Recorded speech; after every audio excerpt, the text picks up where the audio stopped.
Chapter 51 Knowing there are tigers on the mountain. हिस्स, इतना भारी। लकड़ी के शैकल्स के दोनों हिस्सा एक एक आदमी ने पकड़ रखे थे।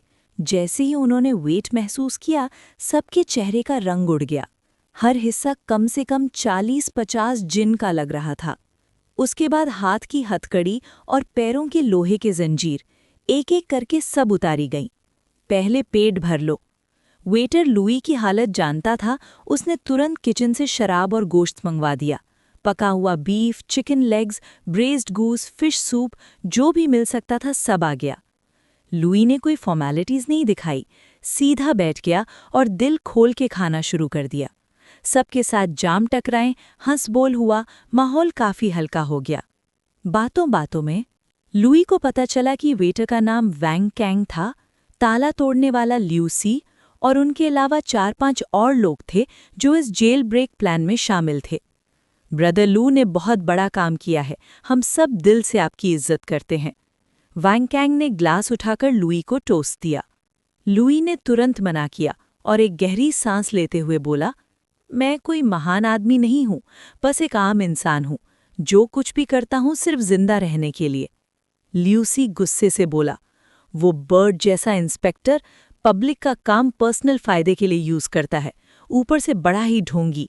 उस वक्त ओल्ड यान बिल्कुल सीधा बिजनेस कर रहा था, कानून मानता था। सिर्फ इसलिए कि उसने रिश्वत नहीं दी, उस पर विद्रोह भड़काने का इल्जाम लगा दिया और उसका सब कुछ बर्बाद कर दिया। उसने टेबल पर हाथ मारा। मेरे हिसाब से ये ऑफिशियल्स का झुंड एक भी अच्छा नहीं, सबको काट डालो, तभी मामला खत्म होगा। ये सुनते ही माहौल अचानक शांत हो गया। सच में ये ऑफिशियल सबके लिए एक बहुत बड़ी प्रॉब्लम थे। टेबल के पास ही मैनस्लॉटर के नेतृत्व में कुछ ऑफिशियल जमीन पर मरे हुए सुअरों जैसे बंधे पड़े थे। नहीं, लुई ने तुरंत रोका, उन्हें मार दिया तो तुम सब पर बहुत बड़ी मुसीबत आ जाएगी। जेल से भागना और ऑफिशियल्स को मारना, दोनों में जमीन आसमान का फर्क होता है। वो खुद पहले ही मुसीबतों में था और किसी और को उसमें घसीटना नहीं चाहता था। ल्यूसी ने बेपरवाह अंदाज में कहा, डरने की क्या बात है, ज्यादा से ज्यादा रात रात में जियांग सिटी की बोट पकड़ लेंगे, क्या वो हमें ढूंढ पाएंगे? जियांग सिटी और ताई सिटी के बीच 100 मील से ज्यादा का फासला था। बीच में जंगली जानवर और अजीब क्रीचर्स भरे पड़े थे। ऐसे में शहर के बाहर निकलते ही पीछा करना बहुत महंगा पड़ता, लगभग पक्का सेफ्टी। लुई कुछ देर सोचता रहा, फिर चारों तरफ हाथ जोड़कर बोला, इस बार मेरी जान बचाने के लिए मैं सबका शुक्रिया अदा करता हूं, लेकिन मैं अभी जा नहीं सकता, मुझे वापस जेल जाना होगा। ये सुनते ही सबके चेहरे जम गए। अगर मैं भाग गया तो तुम सब भी फंस जाओगे। सिटी लॉर्ड्स मैंशन ऑलरेडी मुझे देख रही है, और ऊपर से हेवी स्वॉर्ड सेक्ट भी। ये पहला रीज़न है। फिर उसने आगे कहा, दूसरा रीज़न, मेरे दोस्त चेंग चेन की बीवी और बच्चे अभी तक ठीक से सेटल नहीं हुए हैं। अगर मैं चला गया तो उनकी जान खतरे में पड़ जाएगी। उसकी आवाज़ और गहरी हो गई। तीसरा रीज़न, मेरे पास एस्केप का प्लान है। बस अगर ब्रदर ल्यू अपनी सिल्वर नीडल मुझे उधार दे सके, क्या ये पॉसिबल है? पॉसिबल? बिल्कुल पॉसिबल है, पर चाहे तुम शैकल्स खोल भी लो, जेल कोई मजाक नहीं जगह है, वहां से निकलना बहुत मुश्किल है। लुई शांत रहकर बोला, मैं ज्यादा दिन जेल में नहीं रहूंगा। वो मुझे मेन सिटी भेजना चाहते हैं और मैं वहीं से निकल जाऊंगा। बाकी लोगों ने सोचा और धीरे धीरे सिर हिला दिया। सिल्वर नीडल के साथ ताले कभी भी खोले जा सकते थे। सफर के दौरान दोबारा भागना पॉसिबल था। लेकिन अगर लुई बिल्कुल ठीक होता तो ये फैसला समझ आता, पर उसके हाथ और पैर के टेंडन्स काटे जा चुके थे। क्या वो सच में सफल हो पाएगा? सबके दिल में शक था। तुम्हें पूरा यकीन है? वैंग कैंग ने गंभीर आवाज में पूछा। 100%, लुई ने बिना हिचकिचाहे जवाब दिया। बस मेरे दोस्त की बीवी और बच्चे, उनका ध्यान तुम सबको रखना होगा। अरे ये तो छोटी सी बात है, सबने सीना ठोककर जिम्मेदारी ले ली। उन्हें सेटल करने में कितना वक्त लगेगा? लुई ने पूछा। ज्यादा से ज्यादा 3 दिन, मैं खुद उन्हें जियांग सिटी की बोट पर चढ़ा दूंगा। ओल्ड यान का वहां एक भाई है जिसने उसके लिए जान दांव पर लगाई थी, वो पक्का उनका ख्याल रखेगा। अच्छा, लुई ने गहरी सांस ली। मेरी तरफ से ओल्ड यान को शुक्रिया अदा कहना। आगे चलकर मैं उसका एहसान जरूर चुकाऊंगा। उसने यांग अर की तरफ देखा। उनका ख्याल रखना। मैं रखूंगा। यांग अर ने गंभीरता से सिर हिला दिया। ल्यूसली ने स्पेशली बनाई हुई सिल्वर नीडल लुई को दे दी। लुई ने उसे चुपचाप अपनी जीभ के नीचे छुपा लिया। उसके बाद उसने खुद ही शैकल्स पहने और सबसे कहा कि बंधन ठीक से कस कर लगा दें, जैसे वो वापस उसी रास्ते पर चलने जा रहा हो जहां जाने के बाद लौटकर कोई नहीं आता। Tiger. Chapter 51 continued. Knowing there are tigers on the mountain.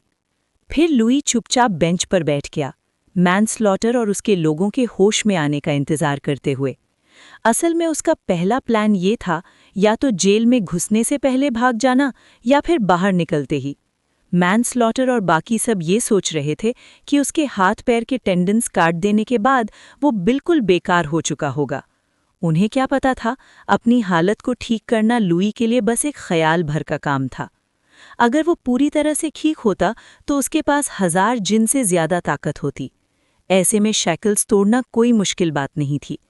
ज्यादा से ज्यादा क्या होता, कुछ लोगों को मारकर ड्रैगन पियर्सिंग टेक्निक को और ऊपर चढ़ा लेता, फिर तो ताकत और भी पक्की हो जाती। पर किस्मत ने एक अनएक्सपेक्टेड ट्विस्ट दिया। उसके हाथ सिल्वर नीडल लग गई और शैकल्स, रिस्ट्रेन सब बेकार हो गए। ऊपर से मिसेस चेंग और उसके बच्चे की सेफ्टी का मसला भी सॉल्व हो गया। अब उसके दिल में कोई चिंता बाकी नहीं थी। इरहे विलेज के बाकी लोगों के लिए भी उसने एक जान देकर सब चुका दिया। अब किसी का कोई कर्ज नहीं रहा। इसलिए अब ओरिजिनल प्लान बदलने का टाइम आ गया था। सोचा क्यों ना सीधा जेल ही चला जाए, ताकि मिसेस चेंग के परिवार को पूरा वक्त मिल जाए भागने का। 4 दिन, ये लुई ने खुद के लिए तय किया, वैंग कैंग के गारंटी टाइम से 1 दिन ज्यादा। 4 दिन काफी थे। डेडलाइन आते ही वो अपना प्लान एग्जीक्यूट कर सकता था। तब कुछ लोग समझ जाएंगे बॉटम लाइन ना होने की कीमत होती है। लुई ने जमीन पर पड़े मैनस्लॉटर और बाकी लोगों को गहरी नजर से देखा। जब ल्यूसी, ऊबिया और बाकी लोग जा रहे थे, उन्होंने इन सब के शरीर से रस्सी खोल दी थी। कुछ घंटे बाद मैनस्लॉटर की आंखें अचानक खुली। वो जमीन से छलांग लगाकर खड़ा हो गया और इंस्टिंक्टिवली अपनी मुट्ठियां सीने के आगे रख लीं। उसने चारों तरफ देखा, पहले आंखों में चौकन्नापन, फिर धीरे धीरे कन्फ्यूजन। उसके सब सबॉर्डिनेट्स बिल्कुल ठीक थे। और लुई क्या, वो तो अभी भी बेंच पर शांत बैठा था, ना भागा ना कुछ। मैनस्लॉटर पास आया, शैकल्स और रिस्ट्रेन्स को ध्यान से चेक किया, फिर थोड़ा रिलैक्स हुआ। तुम क्या चाल चल रहे हो? उसने ठंडी नजरों से लुई को घूरा। बकवास, उसने कामली कहा। तुम्हें तो खुश होना चाहिए कि मैंने तुम्हारा सर नहीं काटा। मेरी बात मान लो, ऐसे बिहेव करो जैसे कुछ नहीं हुआ। अगर मैं तुम्हें एक बार गिरा सकता हूं तो क्या 2 बार 3 बार नहीं कर सकता? अगली बार तुम्हें लगता है इतनी अच्छी किस्मत मिलेगी? ये सुनते ही मैनस्लॉटर का चेहरा फीका पड़ गया। फिर वो ठंडी हंसी हंसा। गवर्नमेंट ऑफिस वापस पहुंचने दो, फिर देखते हैं तुम कितने जिद्दी रहते हो। दिल के अंदर वो अभी भी डरा हुआ था। जो भी ऐसे बिना कुछ समझे गिरा दिया जाए, उसका अनईजी होना बिल्कुल नॉर्मल था। आखिर मार्शल आर्टिस्ट भी तो गोश्त और खून का ही बना होता है। किसी और झंझट से बचने के लिए जैसे ही बाकी ऑफिसर्स होश में आए, मैनस्लॉटर ने सबको जल्दी निकलने का हुक्म दे दिया। इससे काफी लोग बड़बड़ाने लगे। रास्ते में जहां भी रुकते, वहां का खाना पूरी तरह से चेक होता, ताकि वही गलती दोबारा ना हो। 2 दिन बाद लुई को न्यू शियांग इंस्पेक्शन ब्यूरो पहुंचा दिया गया। इंस्पेक्शन ब्यूरो की जेल गवर्नमेंट ऑफिस से कुछ 100 मीटर दूर थी। पूरी जेल नीले पक्की ईंटों से बनी थी। लोहे के दरवाजे बंद थे। ऊपर लाल रंग से बड़ा सा जेल लिखा हुआ था। बाहर 4 आर्चर्स खड़े थे, चेहरों पर ठंडी पत्थर जैसी एक्सप्रेशंस। चीफ निंग यहाँ क्यों आए हैं? व्हाइट हेड वाला जेल चीफ जल्दी से आया, चेहरे पर चमचागिरी भरी मुस्कान। इंस्पेक्टर इस आदमी को काफी इंपॉर्टेंस देता है, जरा भी गलती नहीं होनी चाहिए। बिल्कुल निश्चिंत रहिए चीफ निंग, ओल्ड ली ने सीना ठोक कर कहा। इतने सालों से जेल संभाल रहा हूं, आज तक एक भी प्रॉब्लम हुई है क्या? यहां से तो मक्खी भी भाग कर नहीं जा सकती। लुई को जेल चीफ के लोगों के हवाले कर दिया गया और वो उसे अंदर ले गए। अंदर का सीन देखकर लुई की आंखें थोड़ी सिकुड़ गईं। जेल अंधेरी थी, गलियां इतनी तंग कि मुश्किल से 2 लोग साथ चल पाएं। ऊपर की हाइट सिर्फ 2 मीटर के आसपास थी। लंबे आदमियों को झुककर चलना पड़ता। गलियों के दोनों तरफ सेल्स थे, हर एक लगभग 10 स्क्वायर मीटर का, लकड़ी की सलाखों से अलग किया हुआ। जमीन पर बिछी चटाइयों पर कहीं 3-4 कहीं 7-8 लोग बैठे या पड़े थे। सबकी आंखें बेजान, जैसे लुई के आने का उन्हें कोई एहसास ही ना हो। और फिर एक तेज बदबू ने उसके मुंह पर जोर से वार किया। पेशाब और गंदगी की ऐसी बदबू जो लुई ने जिंदगी में देखे सबसे गंदे टॉयलेट से भी 10 गुना ज्यादा भयानक थी। Chapter 52 right part 1। आगे चलकर जब वो कुछ 10 मीटर चला तो एंड पर एक लकड़ी की सीढ़ी नीचे जाती दिखी।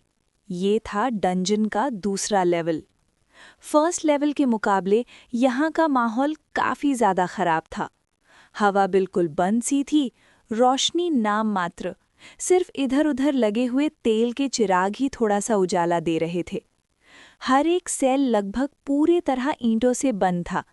सिर्फ आधे आदमी की हाइट का एक आयरन डोर और हवा के लिए कुछ मुट्ठी जितने छेद। जैसे ही कोई दूसरे लेवल में आया, पूरी जेल में आवाज़ों का हंगामा मच गया। साला इंस्पेक्टर, मुझे बाहर निकाल।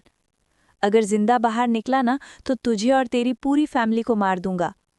मैं बेकसूर हूँ, मालिक मुझे छोड़ दो। चुप कराओ इन सबको। जेल चीफ कर जा।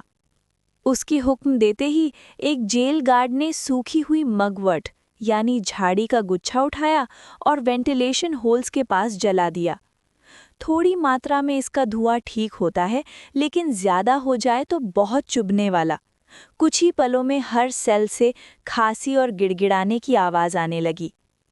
लुई को रास्ते के बिल्कुल एंड पर सेकंड लास्ट सेल के पास ले जाया गया।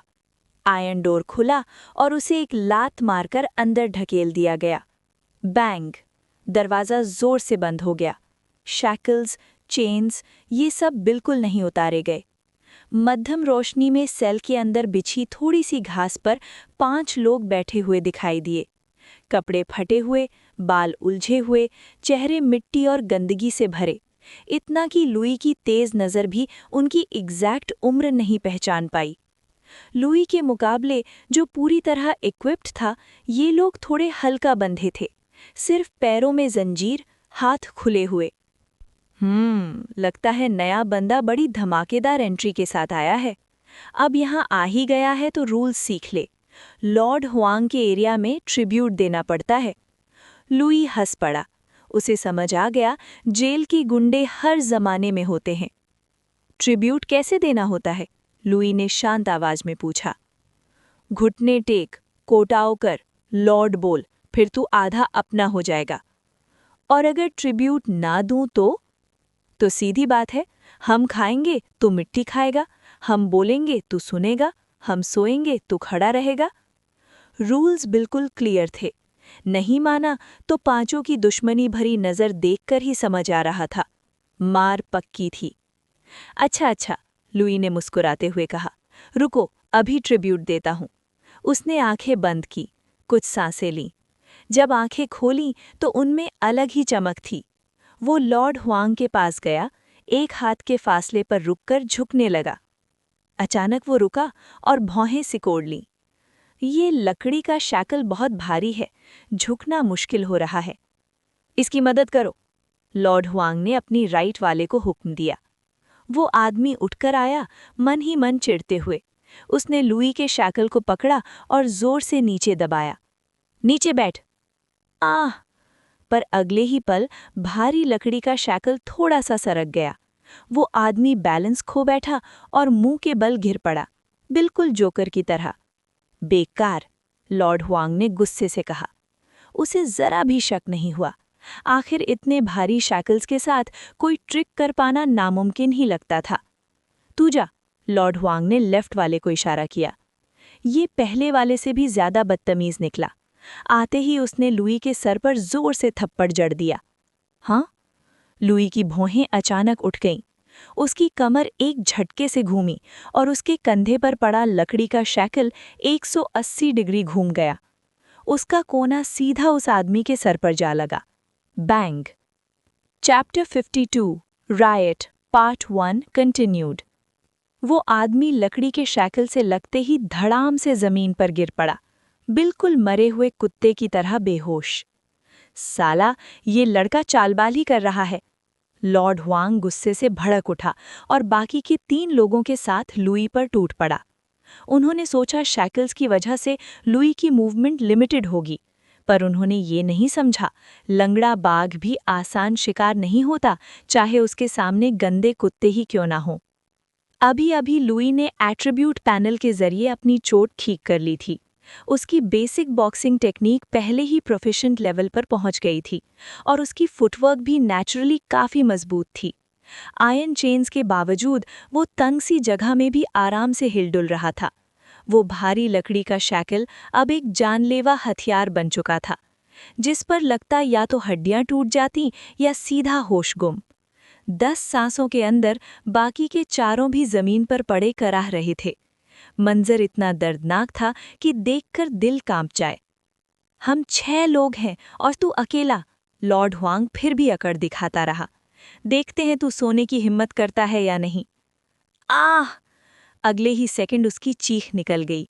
लुई ने उसके हाथ पर पैर रखा और प्यार से उसे मोड़ दिया ताकि चीख और भी सुरीली हो जाए। 6 कौन?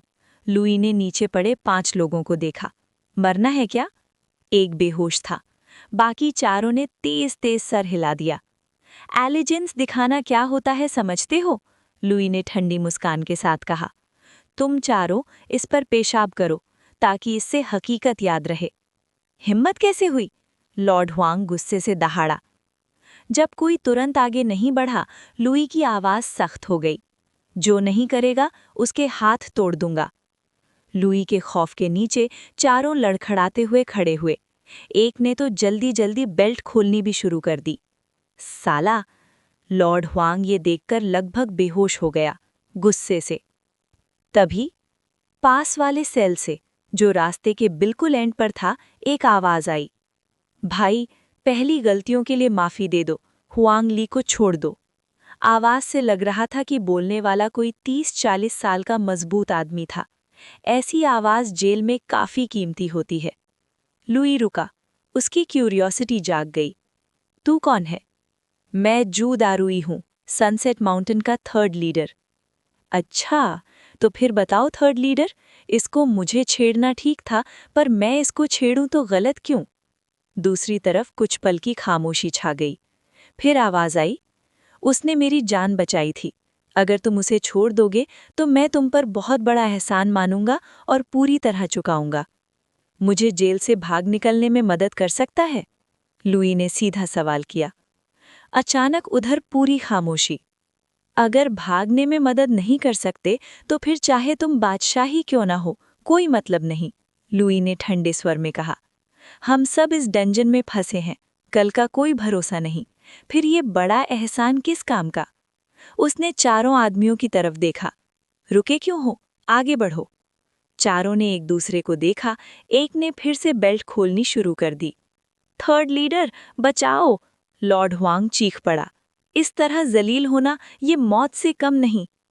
छोटे भाई, थोड़ा रहम करो, जू दारुई की आवाज में भीगापन आ गया। अगर मैं बाहर निकला, तुम जो भी मांगोगे मैं पूरा करूंगा। ओह! लुई को जैसे कुछ याद आ गया हो। ब्रीदिंग टेक्निक ला सकता है? Breathing technique? जू दारुई थोड़ा अटका। तुम्हें इसका पता है? फिर वो बोला, मेरा बड़ा भाई एक असली मार्शल आर्टिस्ट है। अगर मैं बाहर निकला तो मैं तुम्हारे लिए ला सकता हूँ। बोलते बोलते उसकी आवाज़ धीमी पड़ गई। शायद उसे भी समझ आ गया कि ये वादा कितना हवा में है। पर लुई ने इसे बिल्कुल सीरियसली लिया। तुमने कहा है, अगर मुझे धोखा दिया तो मैं तुम्हारी जान ले लूंगा। सनसेट माउंटेन में हर कोई जानता है, मैं जू दारुई अपनी बात का पक्का हूँ, चाहो तो सबसे पूछ लो। अगले ही पल दूसरे सेल से आवाजें आने लगीं। 3rd लीडर ने मुझसे सिर्फ 10 सिक्के उधार लिए थे, बोला था 10 गुना देगा।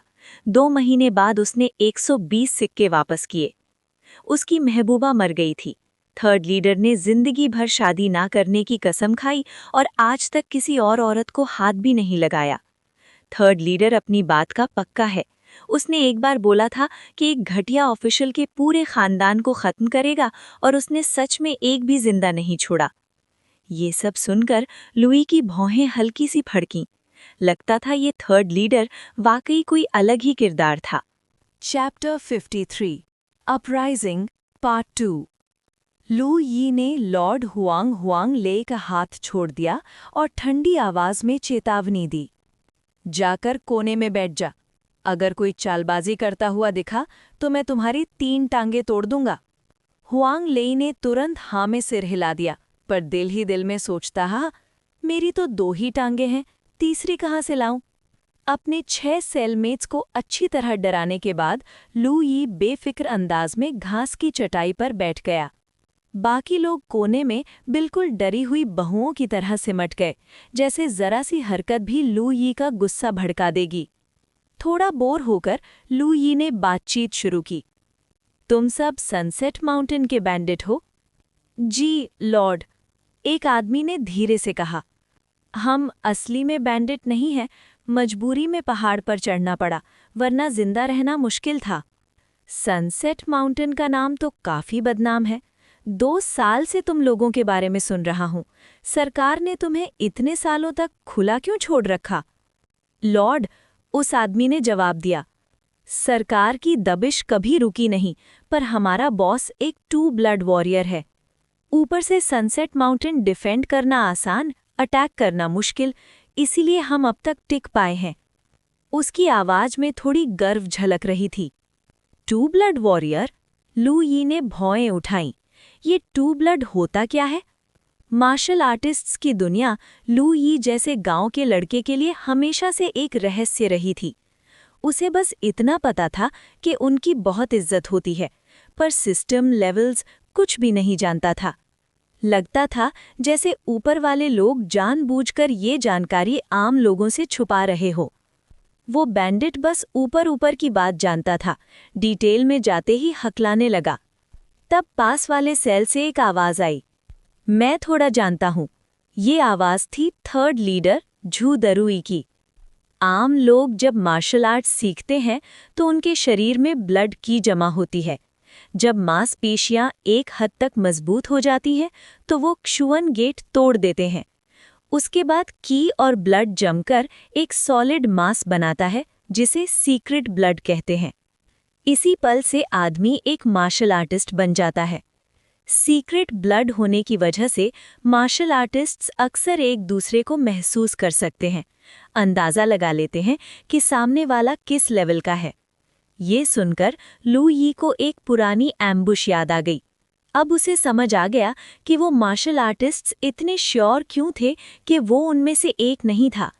ज्यादातर मार्शल आर्टिस्ट्स इसी स्टेज पर अपनी लिमिट तक पहुंच जाते हैं। इसके बाद आगे बढ़ना लगभग नामुमकिन होता है। लेकिन अगर कोई दोबारा ब्रेक थ्रू करे और दूसरा सीक्रेट ब्लड बना ले तो उसकी ताकत कई गुना बढ़ जाती है। टाई सिटी के मेन सिटी में भी 2 ब्लड लेवल के मार्शल आर्टिस्ट्स गिने चुने ही हैं। झू दरुई का समझाना बिल्कुल साफ और सीधा था। काफी कैदियों ने ये सब पहली बार सुना और सबके चेहरों पर आज कुछ नया सीखना वाली एक्सप्रेशन आ गई। पर लू यी के मन में उलझन और बढ़ गई। उसका शरीर कई बार मजबूत हो चुका था। वो मार्शल आर्टिस्ट चीफ कांस्टेबल्स के सामने सीधा टक्कर ले सकता था, फिर भी उसने सीक्रेट ब्लड फॉर्म नहीं किया। और ये क्षुवन गेट आखिर होता क्या है, कहाँ होता है? ये थी वाइल्ड पाथ की बदकिस्मती। पूरी जिंदगी खुद पर भरोसा करो, फिर भी शायद कुछ हासिल ना हो।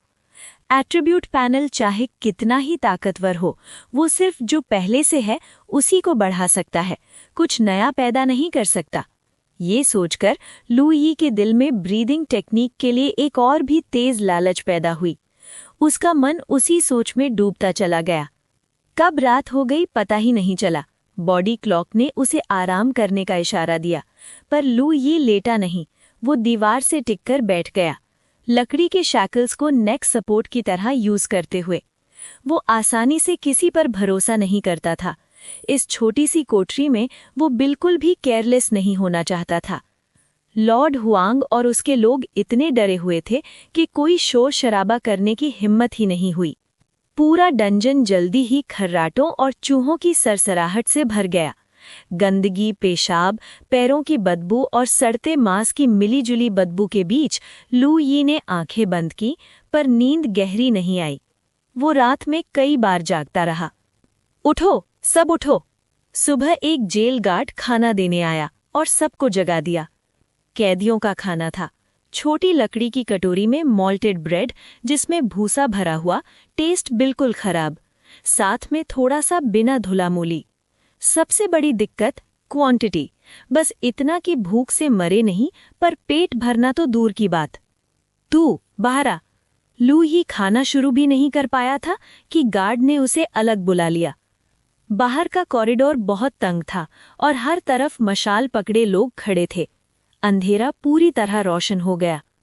जैसे ही वो बाहर निकला, कई आर्चर्स ने उसे घेर लिया। आहू को क्यों मारा? इंस्पेक्टर काओ पीछे से सामने आया। उसकी आंखें लाल और खून से भरी हुई थीं। वो मुझे मारने वाला था, क्या मैं अपनी गर्दन आगे कर देता? लू यी ने शांत आवाज में कहा। वो ऑफिसर था और तू एक आम आदमी। इंस्पेक्टर काओ का चेहरा काला पड़ गया। तुम हिम्मत कैसे कर सकते हो? तुम्हारे जैसे 100 सस्ते लोग मर जाएं तो भी कोई अफसोस नहीं। जो मुझे मारने आएगा, मैं उसे मार दूंगा। लू यी ने इंस्पेक्टर काओ की आंखों में आंखें डालकर कहा। उसकी आवाज बिल्कुल नहीं कांपी। English novel conversion. बदतमीज। आधा सफेद बालों वाला जेल का चीफ ओल्ड ली अचानक आगे कूदकर लू यी पर स्लैश किलिंग रॉड लहराते हुए अंधाधुंध वार करने लगा। लू यी की जोर जोर से निकलती हुई चीखें देखकर आर्चर्स हंसने लगे। उन्हें क्या पता था कि लू यी की डिफेंस नॉर्मल इंसान से काफी ज्यादा थी। ये सब मार उसके लिए बस मच्छर का काटना था। उसे ज्यादा मत तोड़ना, 2 दिन में इसे मेन सिटी भेजना है। इंस्पेक्टर काओ ने हल्का सा कहकर पीछे मुड़ते हुए बोला। तुम लोग बड़े कानून की बात करते हो, क्या कैदियों पर जुल्म करना भी कानून का हिस्सा है? लू यी खुद को रोक न सका और पूछ लिया। इंस्पेक्टर काओ मुड़कर लू यी की तरफ उंगली उठाकर हंसा, जैसे कोई मजाक सुन लिया हो। कानून सिर्फ लोगों को सुनाने के लिए होता है। मेरी नजर में तुम घास फूस से ज्यादा कुछ नहीं हो। मैं तुमसे बात क्यों करूं? इंस्पेक्टर काओ के जाने के बाद आधे सफेद बालों वाला जेल का चीफ ओल्ड ली अजीब सी नजर से लू यी को देखने लगा। मैंने सुना है तुमने बैमा गांव के चीफ माँ को मार दिया। लू यी के चुप रहने पर वो खुद ही बोलता रहा। एक मार्शल आर्टिस्ट को मारने का सिर्फ एक ही मतलब हो सकता है, तुमने मार्शल आर्ट सीखी है। अगर तुम अपनी मार्शल आर्ट मुझे सुना दो तो मैं इंश्योर कर सकता हूं कि आने वाले दिनों में तुम्हारा दर्द कम होगा। तुम शक्ल से ही बुरे लगते हो और इमेजिनेशन भी काफी ज्यादा है, लू यी ने ठंडे स्वर में कहा। जेल चीफ ने टाना इग्नोर करते हुए आधा लालच आधी धमकी से बोला। अगर बता दिया तो मैं तुम्हारे लिए अच्छी शराब और गोश्त भिजवा दूंगा। अगर नहीं बताया तो अपने पिछले कई सालों का पूरा तजुर्बा तुम पर आजमाऊंगा। मैंने सुना है कि एक बेमिसाल मास्टर बनने के लिए इंसान को अपनी विल को लोहे की तरह तपाना पड़ता है, जैसे आयन को क्वेंच किया जाता है। तुम बस मेरी मदद कर देना इस काम में। लू यी ने थोड़ी देर बाद अजीब सी बात कह दी। अच्छा, देखते हैं तुम कितनी देर तक अकड़ दिखाते हो। जेल चीफ गुस्से में हंस पड़ा। उसने अपने लोगों को अलग अलग टॉर्चर के औजार निकालने का हुक्म दिया। Whips, thumb screws, branding irons, iron whips. Jail chief को नहीं पता था कि लू यी के पास एक एट्रीब्यूट पैनल था। चाहे चोट कितनी भी गहरी हो, वो पल भर में ठीक हो सकता था। जैसे ही लू यी को भयानक सजा देने वाले थे, पास वाली कोठरी से एक आवाज आई। उसे छोड़ दो। पिछली बार जब तुमने मुझसे सिल्वर नोट्स के बारे में पूछा था, मैंने जगह बता दी थी। सनसेट माउंटेन का 3rd लीडर झू दरुई अचानक बोल पड़ा। 3rd लीडर की इज्जत रख लेते हैं। जेल चीफ का चेहरा एक पल के लिए बदला, फिर तंजिया मुस्कान के साथ हाथ उठाकर अपने लोगों को रोक दिया। झू दरुई को बाहर निकाला गया और लू यी को वापस कोठरी में डाल दिया गया। ये पहली बार था जब लू यी ने सनसेट माउंटेन के 3rd लीडर का चेहरा देखा। लंबा कद, घनी दाढ़ी, आंखें तांबे के घंटे जैसी, बड़ी बड़ी, पूरी शक्ल से ही सख्त और खुरदुरा लग रहा था। हाथ पैर सब बंधे हुए थे, लेकिन लू यी के मुकाबले उसकी एक ही अच्छी बात थी कि उसे वुडन शैकल्स नहीं पहने गए थे। कहाँ? जेल चीफ ओल्ड ली ने पूछा। पास आओ, वरना मैं इतनी जोर से बोलूंगा कि सब सुन लेंगे। ओल्ड ली मजबूरी में झुका और अगले ही पल उसकी आंखों में लालच चमक उठा। आज के लिए तुम्हें छोड़ रहा हूं, सीधे रहना। जेल चीफ ने लू यी को चेतावनी दी और अपने लोगों के साथ जल्दी से चला गया। मैंने तुम्हें बचाया, क्या ये एहसान चुकता माना जा सकता है? झू दरुई ने लू यी से पूछा। सच कहूं तो मुझे जरूरत नहीं थी, लेकिन हाँ, मैं तुम्हारा एक एहसान मानता हूं। लू यी ने थोड़ी सोच के बाद जवाब दिया। हा, मुझे तुम्हारा एटीट्यूड पसंद आया। झू दरुई हंसा। अगर ये बदनसीब जगह ना होती तो मैं तुम्हारे साथ जरूर एक जाम पीता।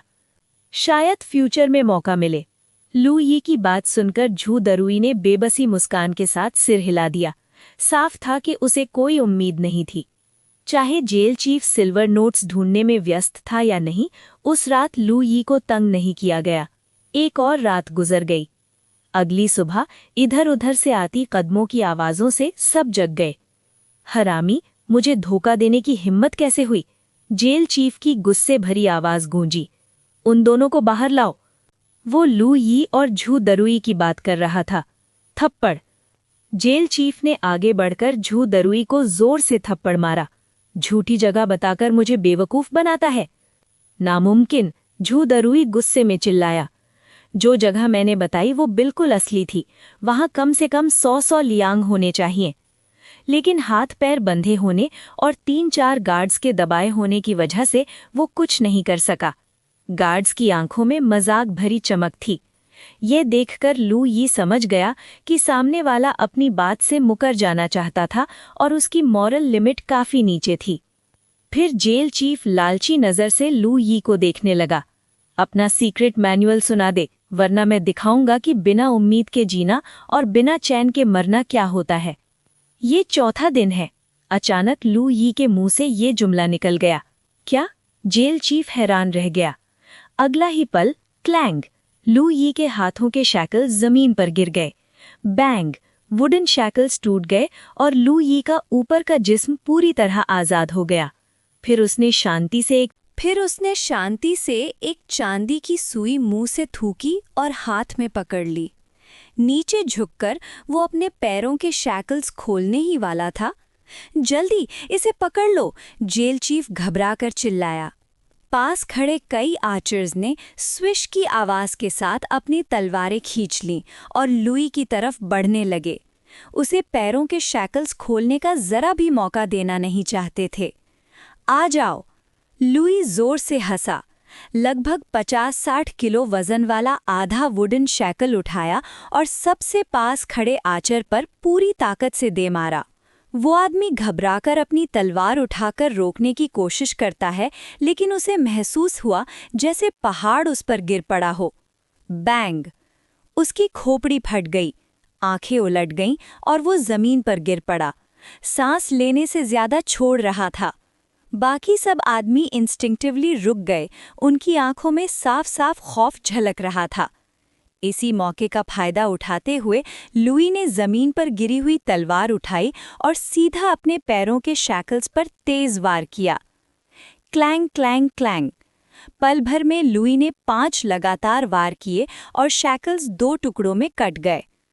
अब लुई पूरी तरह आजाद था, बिल्कुल उस शेर की तरह जो पिंजरे से बाहर निकल आया हो, और वो सीधा ढेर सारे ऑफिसर्स पर टूट पड़ा। तलवार उसके हाथ में कुल्हाड़ी बन चुकी थी। कुल्हाड़ी स्किल की पकड़ और 1000 जिन से ज्यादा ताकत के साथ वो ऑफिसर्स को एक एक करके तरबूज की तरह काटने लगा, जैसे बच्चे हों, बिल्कुल बेरहमी से। भागो! प्रिजन चीफ ओल्ड ली का चेहरा पीला पड़ गया। वो जान बचाने के लिए भागना चाहता था, लेकिन डंजन का रास्ता तंग था और कई आर्चर्स के दिमाग में भी वही ख्याल आया। सब एक दूसरे को धक्का देते हुए बाहर निकलने लगे, लेकिन उल्टा एक दूसरे का रास्ता ही ब्लॉक हो गया। लुई के लिए बिल्कुल आसान शिकार।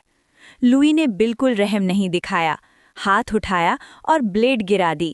एट्रीब्यूट पैनल में और 3 एनर्जी पॉइंट्स ऐड हो गए। आखिर में सिर्फ प्रिजन चीफ ओल्ड ली बचा। लुई ने उसके बाल पकड़कर उसे घसीटकर वापस उसी जगह ला खड़ा किया। वहीं सनसेट माउंटेन का थर्ड लीडर झू दारारुई मूर्ति बनकर खड़ा था, आंखों के सामने हो रही इस तबाही को देखते हुए। ये तो हद से ज्यादा खतरनाक है। झू दारारुई अभी संभला भी नहीं था कि उसने देखा लुई सामने से अपनी तलवार उठा रहा है। दिल में घबराहट फैल गई। अब तो मैं गया। Clang clang. अगला ही पल उसके हाथों की जंजीर टूट गई और पैर भी आजाद हो गए।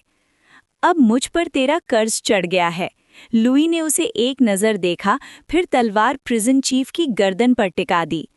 घोड़े कहाँ हैं? छोड़ दो, छोड़ दो। प्रिजन चीफ जान बचाने के लिए गिड़गिड़ाने लगा, सारे राज उगलते हुए। गवर्नमेंट ऑफिस के पिछले आंगन में, वहां 10 से ज्यादा घोड़े बंधे हैं। प्रिजन चीफ समझ ही नहीं पा रहा था कि लुई, जिसके हाथ पैर के टेंडन्स काट दिए गए थे, कैसे जंजीरें तोड़ सका। उसे ये नहीं पता था कि लुई ने अपना जिस्म पहले ही पीक कंडीशन तक रिस्टोर कर लिया था और आज के मौके का इंतजार कर रहा था। उल्टा जेल से बाहर निकालने का ऑर्डर देकर प्रिजन चीफ ने ही लुई की सबसे बड़ी दिक्कत हल कर दी। गवर्नमेंट ऑफिस का बैकयार्ड। लुई ने आंखें सिकोड़ लीं। इसी दौरान अचानक हुई इस हलचल को बाकी कोठरियों के कैदियों ने भी महसूस कर लिया। पूरा डंजन शोर से गूंज उठा। छोड़ दो मुझे, छोड़ दो। हीरो, अगर मुझे आज़ाद किया तो ये जिंदगी तुम्हारी। इस बूढ़े हरामी को मार डालो। ये रोज हमें फायदे के लिए टॉर्चर करता है। चुप, जो और शोर करेगा उसे यहीं उसके हाल पर छोड़ दूंगा। लुई ने बुलंद आवाज में डांटा, डंजन के हंगामे को ठंडा कर दिया ताकि इंस्पेक्शन ब्यूरो को जितनी देर हो सके पता ना चले। फिर झू दारारुई की हैरान नजरों के सामने लुई जमीन पर पालती मारकर बैठ गया। मुझे बस एक चाय ब्रेक दो। लुई ने अपना एट्रीब्यूट पैनल देखा। Name Louis, age 19 out of 55, realm none, skills Louis's axe skill proficient 0 out of 30, stone throwing mastery 0 out of 30, basic boxing technique mastery 0 out of 30, basic spear technique beginner 0 out of 6, secret skill dragon piercing technique fragment 0 out of 20, energy 24। Energy full हो गई थी। 20 points. Dragon piercing technique को advance करने की शर्त पूरी हो गई थी। उसने जरा भी हिचकिचाहट नहीं की। एडवांस। अगला ही पल 20 एनर्जी पॉइंट्स गायब हो गए। Secret skill dragon piercing technique fragment 0 out of 20 to secret skill dragon piercing technique fragment 1। Louis के दिमाग में अजीब सी यादें उभरी। एक सपने की दुनिया में वो एक हाथ वाला आदमी बन चुका था, गहरी दुश्मनी का बोझ उठाए हुए अपने पिता के पुराने दोस्त से शिक्षा ले रहा था। उसके गुरु का चेहरा हैरानी से इंस्ट्रक्टर लिम से 70-80% तक मिलता जुलता था। तुम्हारे पास सिर्फ एक हाथ है, तुम्हारी ताकत ज्यादा से ज्यादा नॉर्मल आदमी की 70-80% ही होगी। जो पहले एक कमजोरी थी, वही ड्रैगन पियर्सिंग टेक्निक के मूल तत्व से बिल्कुल मेल खाती है। सांस लो और मुक्का मारो। लुई ने गहरी सांस ली, सीना फूल गया, पेट सिकुड़ गया और उसने अपना बायां मुक्का पूरी ताकत से आगे झटका। लेकिन दाहिना हाथ ना होने की वजह से कोऑर्डिनेशन टूट गया और वो एक नॉर्मल इंसान के स्तर तक भी नहीं पहुंच पाया। तभी उसके गुरु ने अचानक लुई के सीने के एक खास एक्यूपॉइंट पर उंगली चुभोई। पहले सुन्नपन, फिर एक गर्मी सी महसूस हुई। उसी बिंदु से एक नई ताकत फूट पड़ी, जैसे तेज बहता हुआ झरना, सीधी उसके बाएं हाथ की तरफ। वूश। इंसानी जिस्म ब्लड ची से भरा होता है, खासकर सीने के हिस्सा में। अगर तुम इसे खींच पाओ तो छुपी हुई पोटेंशियल जगाई जा सकती है। जो एक्यूपॉइंट मैंने चुना था, जरूरी नहीं कि वो सबसे बेस्ट हो। तुम्हें लगातार प्रैक्टिस करनी होगी, तभी परफेक्ट जगह समझ आएगी। जब तुम मास्टरी हासिल कर लोगे, तब किसी पॉइंटर की जरूरत नहीं पड़ेगी। ब्लड ची खुद ब खुद प्रकट होने लगेगी। गुरु ने ये कहकर पीठ घुमा ली और चला गया। लूही वहीं खड़ा गहरी सोच में डूबा रह गया। मुक्के मारना कोई ऑप्शन नहीं था, सिर्फ एक हाथ होने की वजह से उसे अपनी ब्लड ची बचाकर इस्तेमाल करनी थी। उसने गहरी सांस ली और अपनी उंगली से सीने की तरफ इशारा किया, पूरी सावधानी से महसूस करते हुए। कोई रिस्पॉन्स नहीं मिला। वो प्रेशर और जगह को बार बार एडजस्ट करता रहा। हजारों कोशिशों के बाद आखिर उसे एक रिएक्शन महसूस हुई। उसका सीना गर्म हो गया। लूई खुशी से भर गया और भी ज्यादा जुनून के साथ प्रैक्टिस करता रहा। एक बार उसका पूरा जिस्म झंझना उठा और ब्लड ची जैसे कोई ज्वालामुखी फूट पड़ा। बेइंतहा ताकत उसके हाथ में भर गई। काम कर रहा है। पहली बार के बाद दूसरी, फिर तीसरी बार। ऐसे ही दिन गुजरते गए, महीने बीत गए, साल निकल गए। 3 साल बाद लूई हर बार उस एक्यूपॉइंट को बिल्कुल सही तरीके से स्टिमुलेट कर पाता था, जिससे ब्लड ची भड़क उठती थी। ये आम लोगों के लिए काफ़ी था, लेकिन सिर्फ एक हाथ के साथ ये अभी भी उसके लिए कम था। 9 साल बाद ब्लड ची का इरप्शन और सर्कुलेशन उसकी इंस्टिंक्ट बन चुकी थी। सीने के अंदर एक खास मसल पाथ बन गया था। लूई ने महसूस किया कि अब बिना उंगली से पॉइंट किए भी सिर्फ मसल मेमोरी के जरिए वो ब्लड ची को जगा सकता था। इस स्टेज तक पहुंचते पहुंचते उसने ड्रैगन पियर्सिंग टेक्निक का सार पूरी तरह समझ लिया था। ये सिर्फ बॉक्सिंग तक सीमित नहीं थी। तलवार, भाला, हर तरह के हथियार इस यूनिवर्सल सीक्रेट टेक्निक का फायदा उठा सकते थे।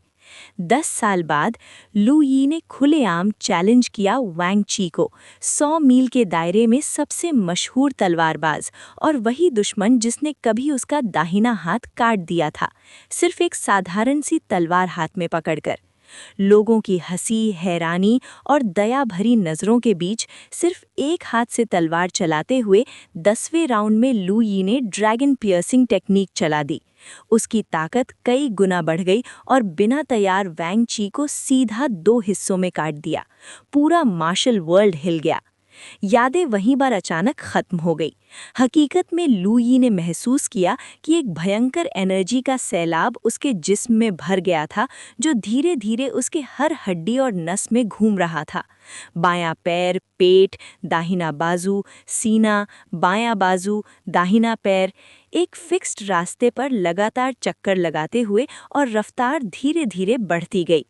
वक्त के साथ एनर्जी धीरे धीरे बिखर गई, बस एक शुद्ध धारा सीने के अंदर छुपकर रह गई।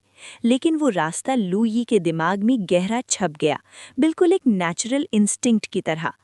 लूई ने आंखें खोली, पहले गहरी सांस ली, फिर अपना बायां हाथ जेल के लोहे के दरवाजे पर आगे धकेल दिया। उसी पल सीने की एक खास मसल एक लाइन में सिकुड़ गई, जैसे सांप की तरह एक ही दिशा में बहने लगी। तुरंत सीना सुन्न पड़ गया, फिर ब्लड ची पूरे जिस्म में फैल गई और सारी एनर्जी एक पल में बाएं हाथ में जमा हो गई। बूम! 2 अलग-अलग ताकतों के मिलने से बाएं हाथ के थ्रस्ट की रफ्तार अचानक कई गुना बढ़ गई और वो सीधा जेल के दरवाजे पर जा लगा।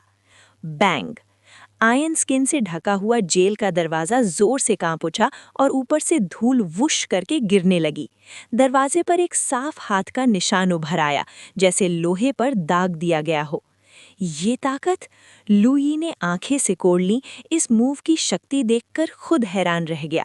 और ये सिर्फ पहले एक्यूपॉइंट, कैंडल ड्रैगन एक्यूपॉइंट को स्टिमुलेट करने का नतीजा था। अगर दूसरा और तीसरा एक्यूपॉइंट भी एक्टिवेट हो जाए तो क्या होगा?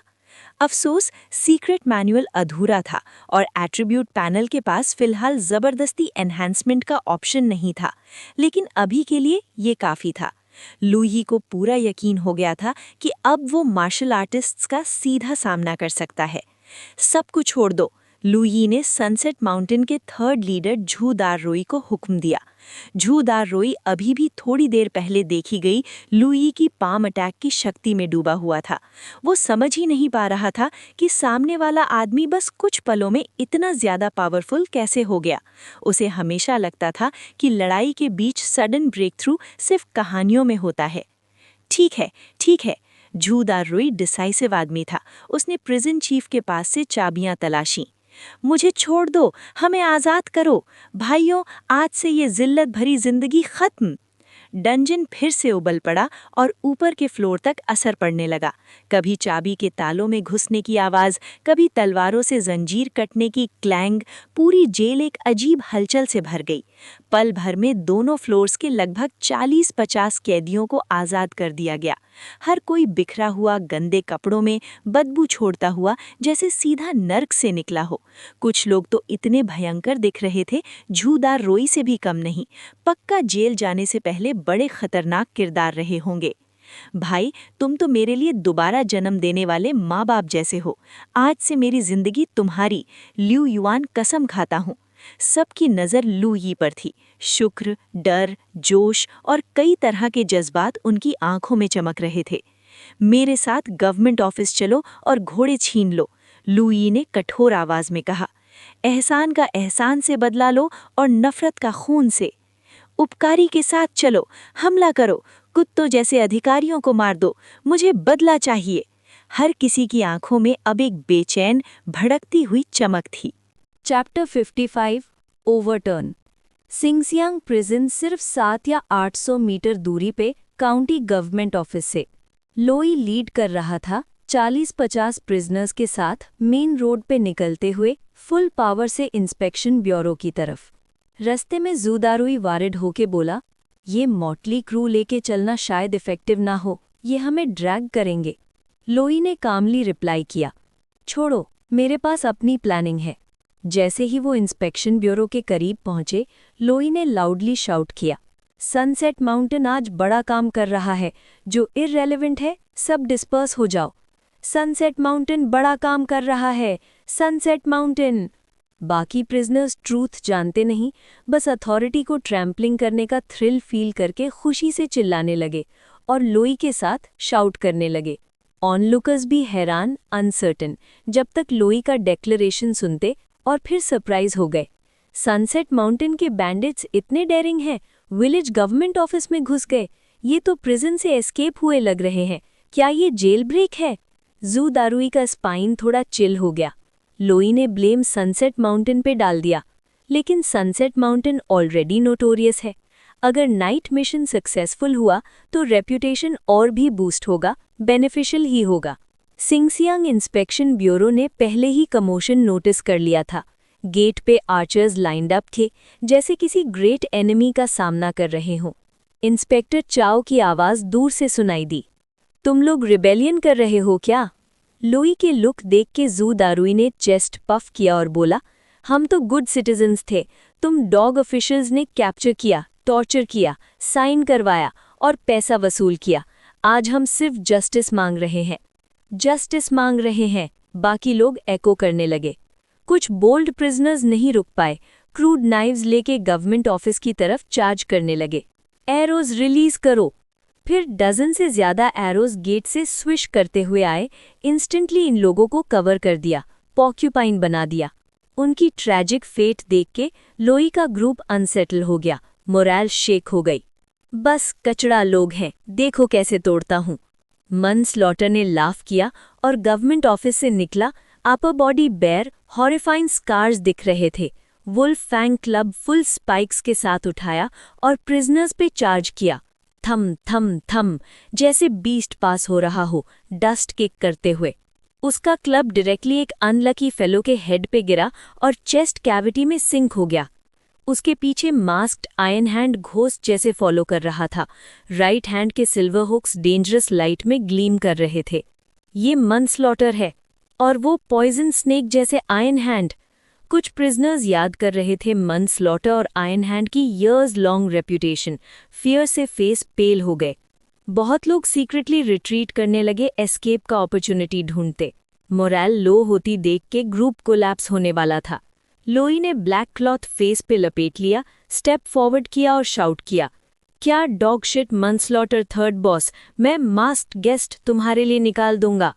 लोई ने सेल से एक्स उठाया और मनस्लॉटर की तरफ चार्ज किया। क्या डॉग शिट मास्क्ड गेस्ट, ये तुम हो?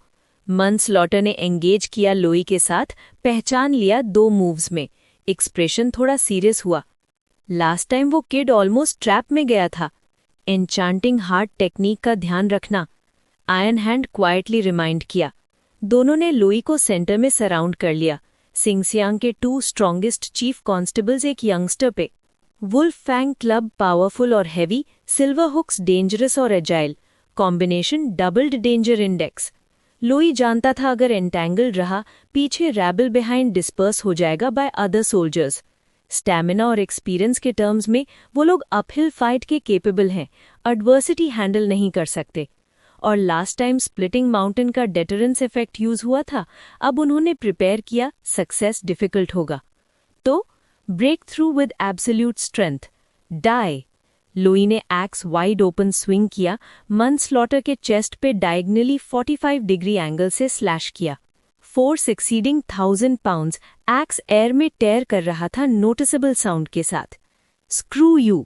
मनस्लॉटर ने fearlessly wolf fang club swing किया, राइट आर्म रेड हॉट जैसे फायर में रोस्ट हुआ हो। और फोर्स भी अस्टाउंडिंग, लोई के पावर्ड स्ट्राइक को कंप्लीटली रेजिस्ट किया। इवन मार्शल आर्टिस्ट्स के बीच मनस्लॉटर इनक्रेडिबल स्ट्रेंथ का बीइंग है। क्लैशिंग मेटल की साउंड सेवरल टाइम्स एको कर रही थी, ईयर ड्रम्स पियर्स कर रही थी। दोनों ने इंस्टेंट में सेवरल मूव्स एक्सचेंज किए, विक्ट्री का डिसाइड नहीं हो पाया। और just at the stalemate, chapter 56 overturn continued. Iron hand silently लोई के साइड में अप्रोच कर रहा था, बॉडी कॉन्स्टेंटली शिफ्ट करते हुए अपॉर्चुनिटी ढूंढ रहा था। सिल्वर हुक सनलाइट में रिफ्लेक्ट हो रहे थे, डेंजरस और ब्लाइंडिंग। ड्रैगन पियर्सिंग, लोई ने अपने अंदर ग्राउल किया, अपना ट्रम्प कार्ड रिवील करते हुए। उसने पहले डीप ब्रेथ लिया और उसका चेस्ट इंस्टेंटली स्वेल हो गया। साथ ही चेस्ट के एक लाइन ऑफ मसल एकदम चार्ज हुई उस कैंडल ड्रैगन एक्यूपॉइंट की तरफ जो चेस्ट के अंदर छिपी थी। इमिडिएटली चेस्ट नंब हो गया और पूरे बॉडी का ब्लड जी सर्ज और बॉयल कर रहा था, जैसे डैम टूट गया हो। फाइनली कॉन्सेंट्रेट हो गया उसके एक्स वील्डिंग राइट आर्म में। एक्स जो पहले आउटवर्ड स्विंग हो रहा था, इंस्टेंटली एक्सेलरेट हुआ ड्यूअल स्ट्रेंथ के सुपर पोजिशन के साथ। वू, जहां एक्स ब्लेड पास हुआ, घोस्ट वेल जैसे साउंड एको हुई। Something's wrong. मनस्लॉटर 100 बैटल्स का वेटरन रिट्रीट करना चाहता जैसे ही कुछ गलत नोटिस किया, पर लुई ने उसे मौका ही नहीं दिया। एक्स शैडो उसके बॉडी के बिल्कुल क्लोज, इंच बाय इंच मनस्लॉटर के पास। उसके पास सिर्फ डेस्परेट स्विंग करना बचा अपने क्लब से ब्लॉक करने के लिए। नेक्स्ट मोमेंट उसका एक्सप्रेशन ड्रामेटिकली चेंज हुआ। वुल्फ फैंग क्लब से उसे फील हुआ overwhelming force towards him rush कर रही है। क्लब उसके हाथ से स्लिप हो गया और लुई का एक्स बिना पॉज के मनस्लॉटर के चेस्ट की तरफ कट किया। मनस्लॉटर का half naked upper body right shoulder से लेफ्ट वेस्ट तक एक ऑब्वियस रेड लाइन अपीयर हुई। पुफ!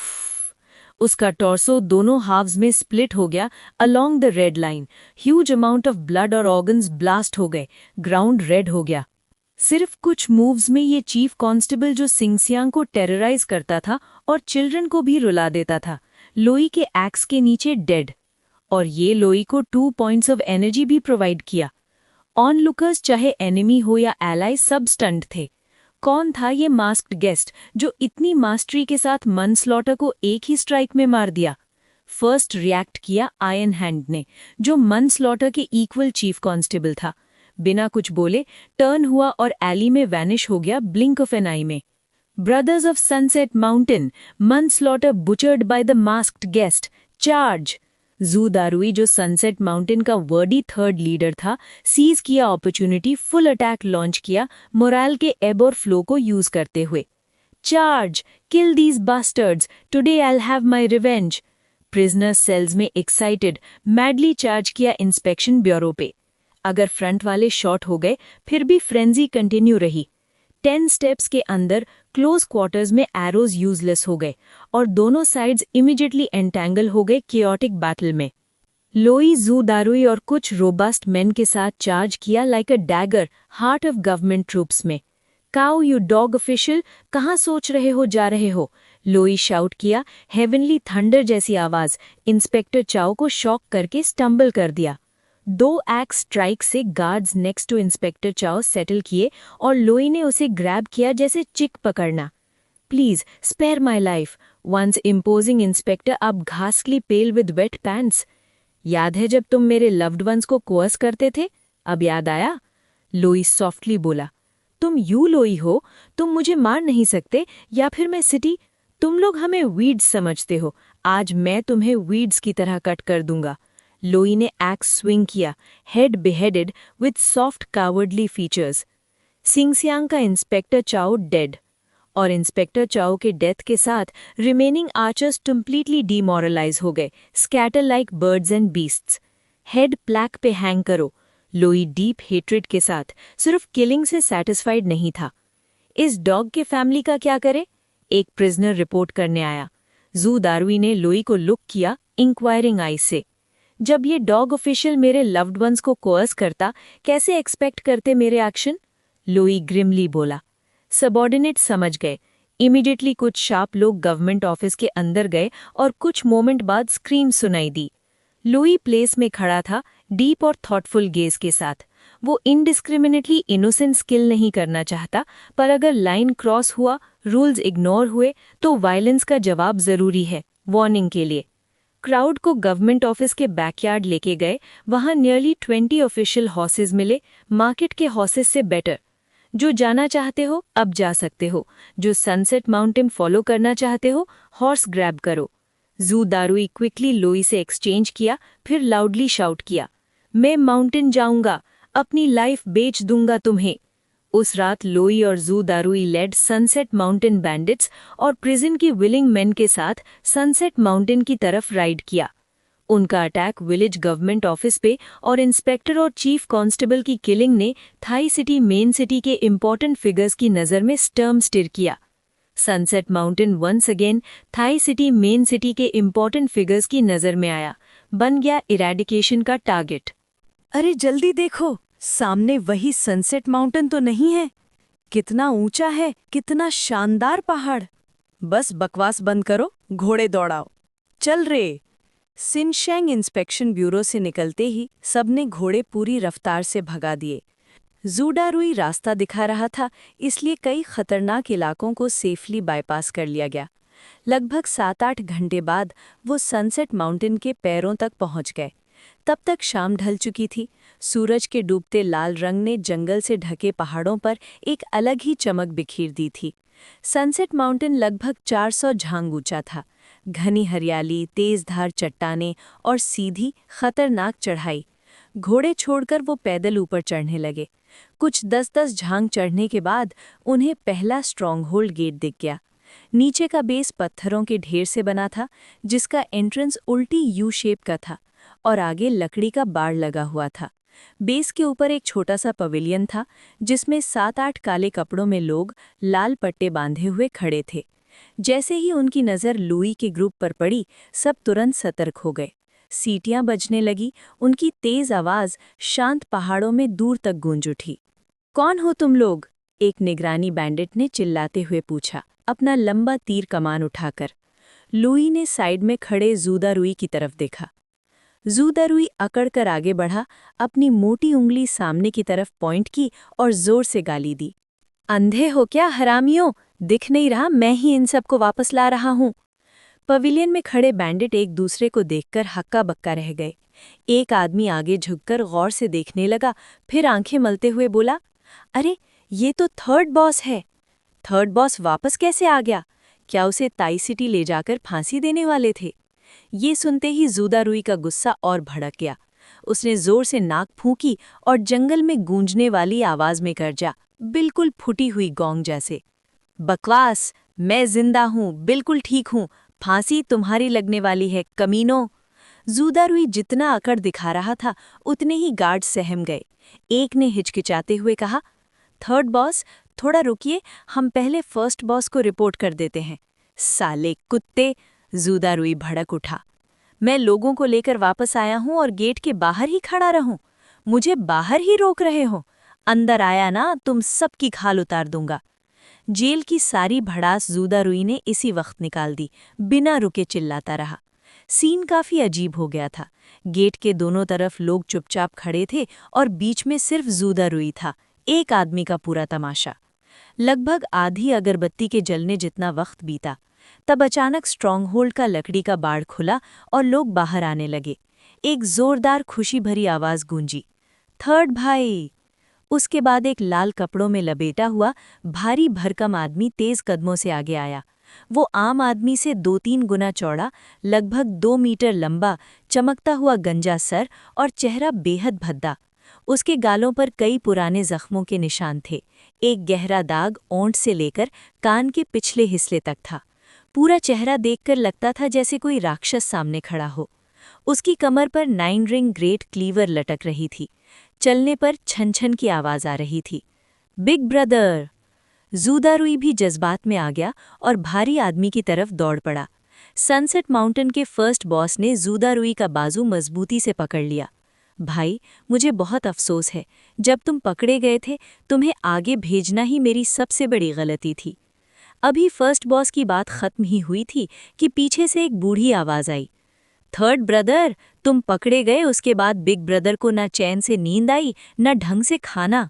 हम लगभग सिनशैंग जाकर तुम्हें छुड़ाने ही वाले थे। बोलने वाला एक बुजुर्ग था, आधे सफ़ेद बालों के साथ जोड़ा बांधे, नीले रंग का डाओइस्ट रोब पहने। देखने में वो अपने आप को बहुत ही तपस्वी दिखाने की कोशिश कर रहा था, लेकिन पतला चेहरा और छोटी छोटी आंखें उसे काफ़ी चालू और चापलूस बना रही थीं। Second brother! उस डाओइस्ट को देखकर ज़ूदारुई का चेहरा तुरंत ठंडा पड़ गया।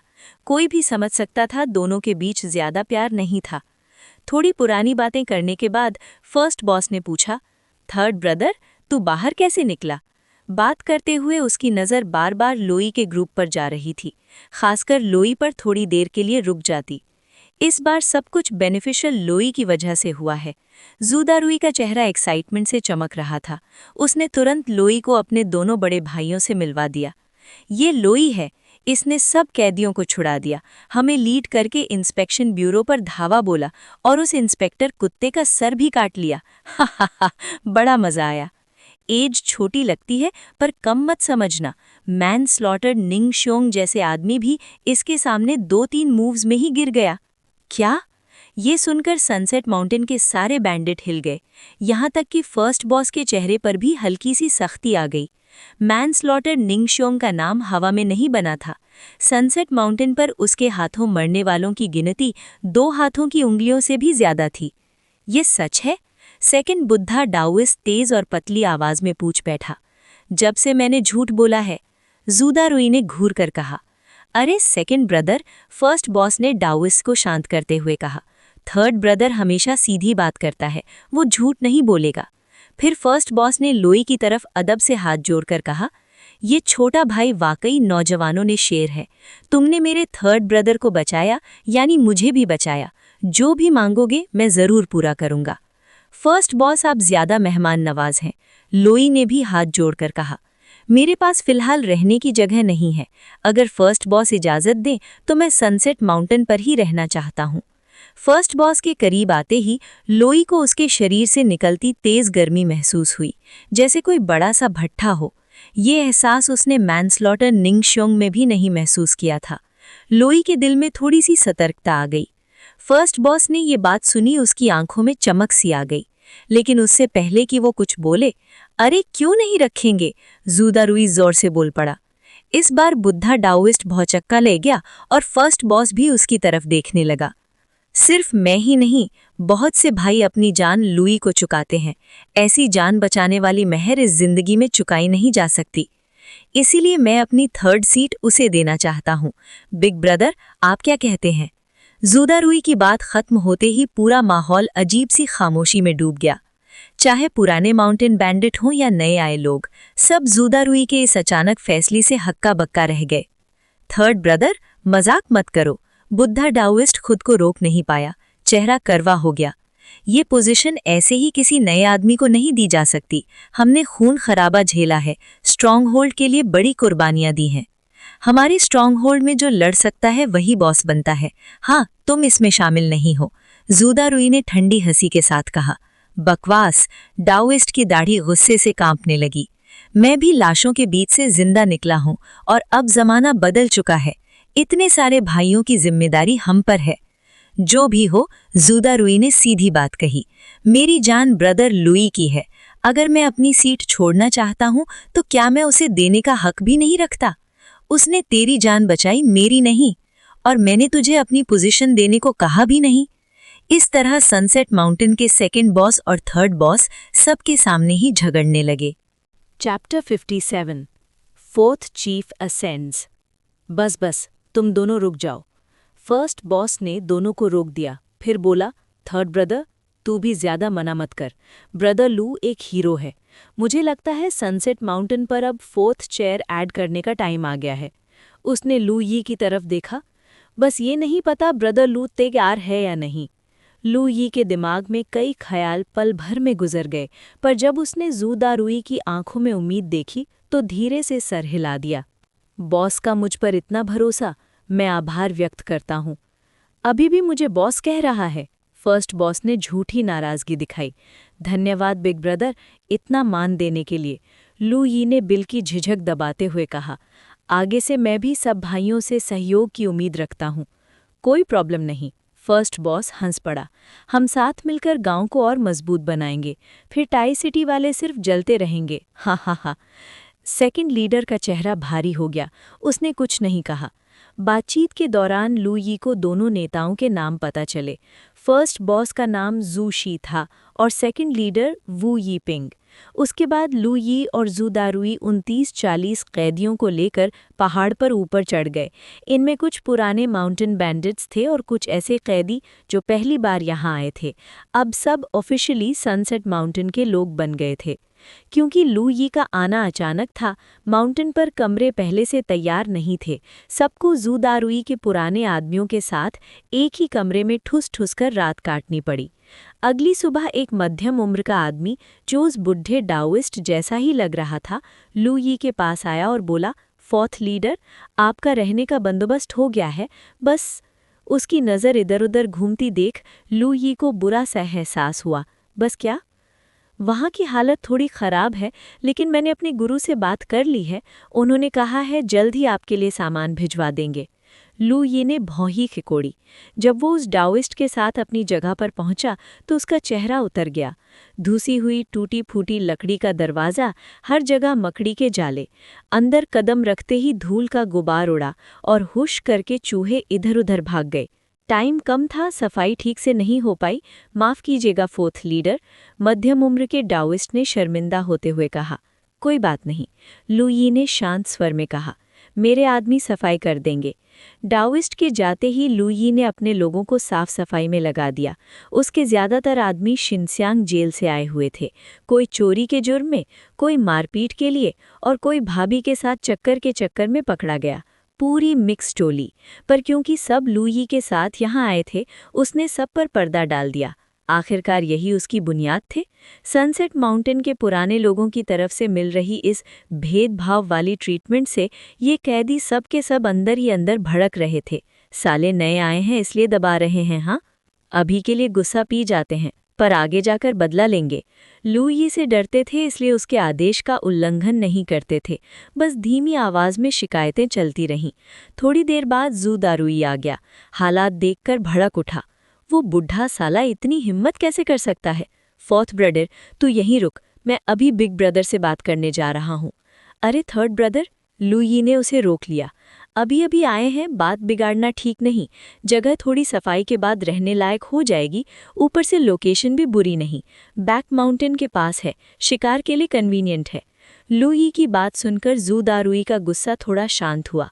उसने दांत पीसते में कहा, ज़रूर उस नकली डाओइस्ट की करस्तानी होगी। चलो इस बार इसे छोड़ देते हैं।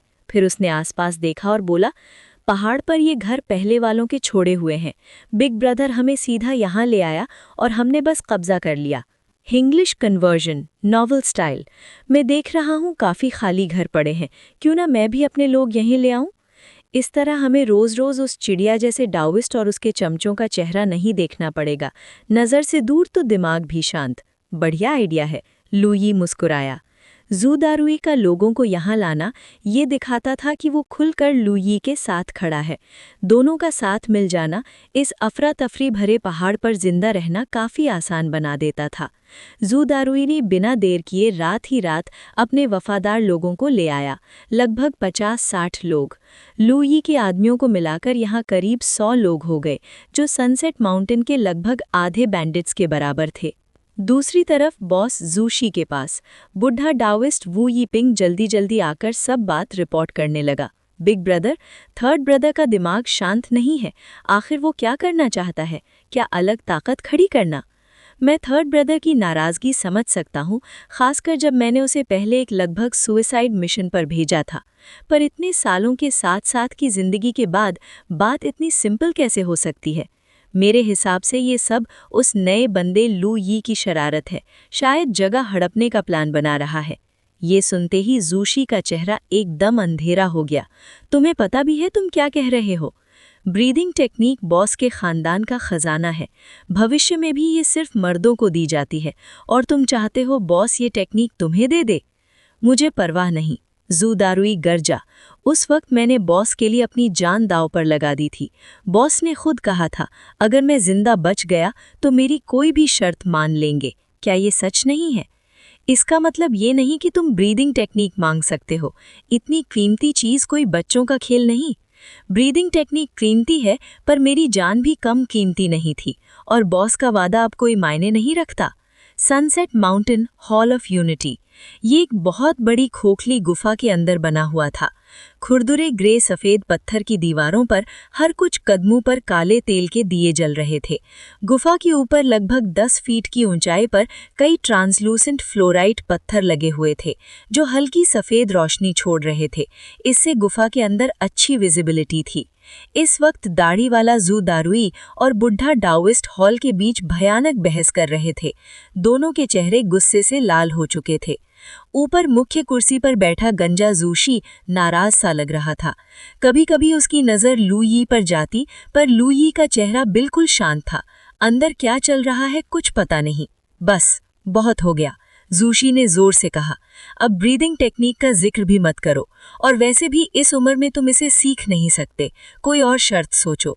बिग ब्रदर, आपने तो तब कहा था कोई भी शर्त चलेगी।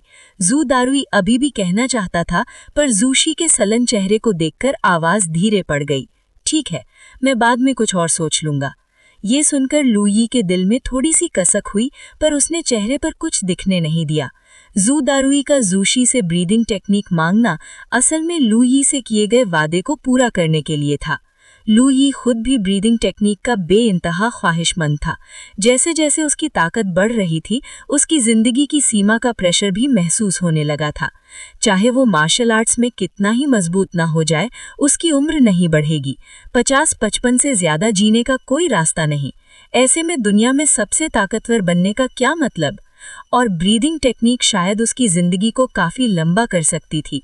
छोड़ो, सब्र रखो, मौका आएगा, लुई ने मन ही मन सोचा। बाघ की खाल पर बैठी जूशी फिर दूसरे मुद्दे पर आया। पहाड़ पर अनाज कम होता जा रहा है, सर्दी पास आ रही है, हमें उन मोटे ताजे व्यापारियों से अनाज लेना होगा। पर पिछले 2 साल से बारिश कम हुई है, जिंदगी मुश्किल है, शायद वो व्यापारी साथ देने को तैयार न हो। फोर्थ ब्रदर, जूशी ने लुई की तरफ देखा, क्या तुम इस काम के लिए एक टीम लीड करना चाहोगे? लुई के दिल में हल्की सी हलचल हुई। उसे उम्मीद नहीं थी कि जूशी सीधा उसका नाम लेगा। अनाज इकट्ठा करना कोई आसान काम नहीं है। उसके खुलासा और मस्ती भरे लफ्जों में मत आ जाओ। हर बार इस काम के साथ खून, चोट और जान का नुकसान जुड़ी होती है। मैं अभी यहाँ आया हूँ और ये लोग मुझे इतना इम्पोर्टेंट काम सौंप रहे हैं। या शायद ये मेरी ताकत कम करने की चाल है? थोड़ी देर सोचने के बाद लुई ने मना कर दिया। बिग ब्रदर, मैं अभी यहाँ कुछ ही दिनों से हूँ। कैसे मैं टीम लीड करने का हक रख सकता हूँ? गलती से मैं भाइयों को मुसीबत में डाल सकता हूँ। शायद साल ख़त्म होने से पहले ही हम जिंदा ना रहें। और वैसे भी जो लोग मेरे नीचे हैं, उनमें से काफ़ी लोग अभी फिट नहीं हैं। सीवियर डायरिया की वजह से खड़े भी नहीं हो पा रहे। उन्हें थोड़ी देर आराम चाहिए। लुई का रीजनिंग काफ़ी लॉजिकल था। शू सी के पास जवाब नहीं था और उसने अपनी नज़र जूदारुई पर डाल दी।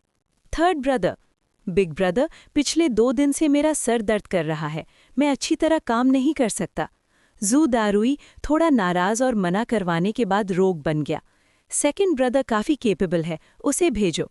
हाँ, शू सी गुस्से से फटने वाला था, लेकिन क्योंकि उसने पहले अपना वादा तोड़ा था, उसका गुस्से कहीं निकलने को नहीं था। इसलिए उसने ओल्ड डाओइस्ट वू याइपिंग की तरफ देखा।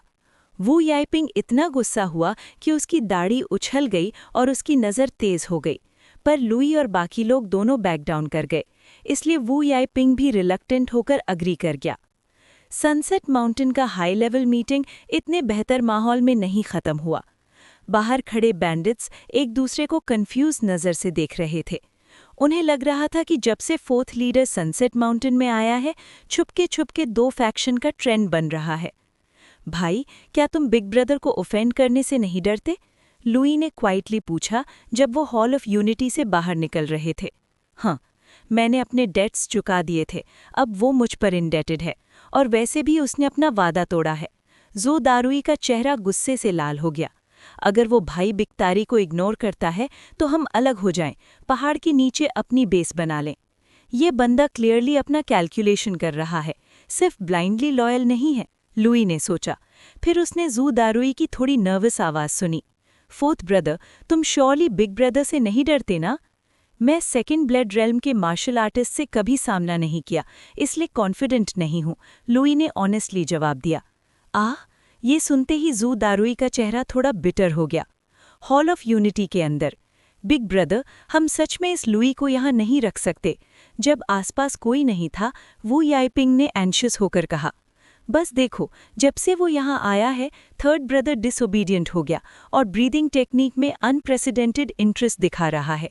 ये सब लुई का एम्बिशन है। नीचे वाले क्या सोचेंगे? आपकी प्रेस्टीज कम हो गई है। ये लुई, मैं उसके अंदर सीक्रेट ब्लड सेंस नहीं कर पा रहा। शू सी अपना गंजा सर स्क्रैच करते हुए बोला। थर्ड ब्रदर ने कहा, उसने मैनस्लॉटर को कुछ ही मूव्स में मारा, इसका मतलब काफ़ी कॉम्पिटेंट है। मैंने कभी उससे मूव करते नहीं देखा, ना ही उसका की ब्लड दिख रहा है, तो नेचुरली पता नहीं चला कितने strands of secret blood condensed हैं। वो बंदा शायद कल्टिवेशन टेक्निक प्रैक्टिस कर रहा था अपनी सीक्रेट ब्लड को छिपाने के लिए। ओल्ड डाओइस्ट सीरियस हो गया, पर जैसे ही वो मूव करेगा, छिपाना मुमकिन नहीं होगा। उसने अपनी वाइट गोटी को स्ट्रोक करते हुए सोचा और हॉल में आगे पीछे चलने लगा। उसके फुटस्टेप्स हॉल में एको कर रहे थे। फिर अचानक बोला, क्यों ना उस जंगल के क्रीचर को टेस्ट के लिए यूज करें? शू सी के आईज चमक उठीं। परफेक्ट, वो चीज़ मुझे हेडेक भी देती है। उसकी स्ट्रेंथ टेस्ट करना लुई के लिए सही रहेगा। 2 दिन बाद हॉल ऑफ यूनिटी में सनसेट माउंटेन के 4 लीडर्स और कुछ कोर मेंबर्स विंटर के लिए फूड सप्लाई के अरेंजमेंट डिस्कस कर रहे थे। एक एरेंड बॉय भागते हुए आया, इंटेंस डिस्कशन के बीच में। कुछ गलत है, कुछ बहुत गलत है। क्या हुआ? शू सी ने फ्राउन करते हुए पूछा। हमारे कुछ भाई बैक माउंटेन में हंटिंग गए थे और उन्हें एक वाइल्ड मंकी ने चोट दे दी। क्विक, ब्लाइंड आदमी को यहाँ ले आओ। वो ब्लाइंड आदमी असल में अंधा नहीं था, बस उसकी आंखें गहरी धंस गई थी, लगभग सिर्फ एक छोटी सी स्लिट सी, जिसकी वजह से वो अंधा लगता था। वो पूरा घिसा पिटा और बेहाल दिख रहा था, लेकिन कोई भी बैंडिट उसको अंडर एस्टिमेट करने की हिम्मत नहीं करता था, क्योंकि वो पूरे पहाड़ का अकेला डॉक्टर था। ये वाइल्ड मंकी आसान नहीं है, ये चोट अपने आप हील नहीं होंगी। ब्लाइंड आदमी ने कुछ घायल भाइयों का हालत देखा और अपने असिस्टेंट्स को बोला, मेरी सुई और धागा ले आओ। 3 लोग जमीन पर पड़े थे, हर एक के ऊपर मल्टीपल घायल और ब्लीडिंग वुंड्स, और वो दर्द से कराह रहे थे। इस बैक माउंटेन में छुपा ये थ्रेट ना सिर्फ भाई हंटिंग नहीं कर पा रहे, उनकी सेफ्टी भी खतरे में है। सू शी ने लो ई की तरफ देखा। फोर्थ ब्रदर, अगले कुछ दिन ग्रेन कलेक्ट करने में हम बिजी रहेंगे, इस कर्ज का ध्यान तुम्हें ही रखना पड़ेगा। बहुत मेहरबानी बिग ब्रदर, लो ई ने फिस्ट्स कप करके जवाब दिया। मैं आपको अच्छी खबर लाऊंगा। इस पॉइंट पर मना करना बेअदबी होती। लो ई ने तैयार होकर ये काम एक्सेप्ट कर लिया, जिससे सू शी का चेहरा काफी बेहतर लगने लगा। मैं भी जाऊंगा, थर्ड ब्रदर जू दारुई ने जोर से बोला। प्रैक्टिकली लो ई की शैडो बन गया। सू शी का चेहरा फिर से गिर गया, लेकिन जू दारुई को इसका फर्क नहीं था। ये वाइल्ड मंकी के ट्रेड्स और खतरा क्या है जो आपने बताया? लो ई ने इंजर्ड लोगों से पूछा। बहुत फास्ट, देखना मुश्किल। ग्रे एप है। पता नहीं। लंबी इंक्वायरी के बाद भी ज्यादा यूजफुल इन्फॉर्मेशन नहीं मिली। बस इतना पता चला कि मंकी के बाल वाइट हैं और स्पीड नॉर्मल बीस्ट से अलग है। अपने क्वार्टर्स में लो ई ने ग्यू दारुई के साथ प्लान बनाया कि सिर्फ कुछ ट्रस्टेड फॉलोअर्स ले जाएंगे। ज्यादा लोग ले जाने से मंकी अलर्ट हो सकता है और वो हाइड करके और ट्रबल क्रिएट कर देगा। जू दारुई के लोग सनसेट माउंटेन के एक्सपीरियंस्ड बैंडिट्स थे। उनमें था हुआंग ले, जिसने पहले प्रिजन में लो ई को दबाने की कोशिश की थी और सनसेट माउंटेन में आर्चरी में काफी स्किल्ड माना जाता था। लो ई के जेल कंपेनियंस में 2 खास लोग थे जो बहुत रिलायबल थे। एक बार गवर्नमेंट ऑफिस पर अटैक में लो ई को शील्ड किया था और उसके बाद वो इटर्नली ग्रेटफुल थे। एक का नाम था लू यांग, लंबा और स्ट्रॉन्ग। वो पहले बुचर था। एक हुडलम को मारने की वजह से डेथ सेंटेंस मिला था, लेकिन लो ई ने उसको रेस्क्यू किया, इसलिए हमेशा ग्रेटफुल रहा। दूसरा था ल्यू युआन, काफी हैंडसम और स्वॉट टेक्निक्स में स्किल्ड। इसकी इम्प्रिजनमेंट का रीजन थोड़ा कंफ्यूजिंग था। उसने अपनी सिस्टर इन लॉ के साथ अफेयर किया था और बड़ा भाई ने गवर्नमेंट ऑफिस को रिपोर्ट कर दिया था। ग्रुप ने स्वॉर्ड्स और बोज लेकर बैक माउंटेन की हंटिंग स्टार्ट की। फ्रंट माउंटेन के बसलिंग एरिया के ऑपोजिट सनसेट माउंटेन का बैक माउंटेन पूरा अनडेवलप्ड प्रिमिटिव फॉरेस्ट था। ट्रीज डेंस, घनी घास कमर तक और एरिया काफी वास्ट था। बर्ड्स, बीस्ट्स और इंसेक्ट्स हर जगह छुपकर रहते और उनकी आवाज और रसलिंग हवा में गूंज रही थी। ज्यादा दूर मत जाओ, लो ई ने जू दारुई और बाकी को वार्न किया जाते ही। लेफ्ट हैंड में शॉर्ट एक्स लिया और राइट में newly made sling shot. Straw hat पहना और पूरा बॉडी रफ क्लॉथ और हेम्प से कवर किया ताकि पॉइजनस इंसेक्ट से बच सके। थोड़ी देर में बैक माउंटेन में एंटर करते ही विज! हुआंग ले ने एरो निकाला और एक लार्ज बर्ड को ट्री में मार दिया जो एवरेज विलेज गूस से भी बड़ा था, और चकल करते हुए बोला, डिनर पक्का हो गया आज रात के लिए। सनसेट माउंटेन के बैंडिट्स के लिए बैक माउंटेन हंटिंग भी एक इम्पॉर्टेंट मीन्स था फूड गैदर करने का। भाइयों, अलर्ट रहना, अगर ये वाइल्ड मंकी इंटेलिजेंट हो गया है तो हैंडल करना इजी नहीं होगा। जू दारुई ने लाउडली शाउट किया। शोर मत मचाओ, नहीं तो वो भाग जाएगा। लो ई थोड़ा स्पीचलेस हुआ। ग्रुप ने मॉर्निंग से आफ्टरनून तक सर्च किया, काफी गेम कैच किया, लेकिन मंकी का कोई ट्रेस नहीं मिला। सब लोग थोड़ा स्प्रेड हो जाओ, अगर डेंजर मिले विसल बजाना याद रखना। लो ई ने ऑर्डर दिया। ये पार्टली सर्च रेंज एक्सपेंड करने के लिए और पार्टली मंकी को क्राउड से स्कैर होने से बचाने के लिए। और फिर असर हुआ। डेंस वुड से लो ई से कुछ 100 मीटर दूर अर्जेंट विसल की आवाज गूंज उठी। 59। हू! लू यी की शक्ल एकदम हिल गई और वो एक दूसरे ट्री तक डजन मीटर जंप करके पहुंच गया जहां पे कमोशन हो रही थी। जमीन पर एक घायल माउंटेन बैंडिट पड़ा था, अपने पेट को पकड़ के करहा रहा था, लेकिन उसकी उंगलियों के बीच से फ्रेश लाल खून कंटिन्यूअसली सीप हो रहा था। नियर बाय ट्री टॉप पर एक ग्रे मंकी खड़ा था, लगभग एक अडल्ट आदमी के हाइट का। वो अपने दांत दिखाते हुए लू यी को घूर रहा था और उसकी आंखों में एक ऑलमोस्ट इंसानी सा मैलिस भरा था। उसके फ्रंट क्लॉज कंटिन्यूअसली आगे पीछे वेव हो रहे थे, जैसे अटैक करने की पूरी इच्छा हो। मंकी का बिहेवियर देखकर लू यी का दिल धड़क उठा। लगभग पक्का था कि ये सेंटिएंट बन चुका है। उसने स्लिंग शॉट निकाला, जस्ट स्विंग करने वाला था। ग्रे मंकी वूश करके दूसरे ट्री पर चला गया और डेंस फोलिएज में क्विकली हाइड हो गया, लू यी के अटैक का इंटेंशन फेल करते हुए। कैसे है, मिल गया क्या? जू दारुई, लू यांग और हुआंग ले पीछे से भाग कर आए, हेविली पैंटिंग। जैसे ही ये बर्ड्स गए, ट्री टॉप ऊपर से रसल हुई और एक शैडो सडनली स्काई से डिसेंड हुई, टारगेट बनाते हुए जू दारुई को, जो लू यी से सबसे दूर था। जू दारुई रिएक्ट नहीं कर पाया तो उसको दोनों हाथ अपने सामने रेज करने पड़े। आह! वो दर्द से चीखा। उसकी स्लीव्स फट गईं और गहरी बोन विजिबल स्कार्स उसके आर्म्स पर दिखे।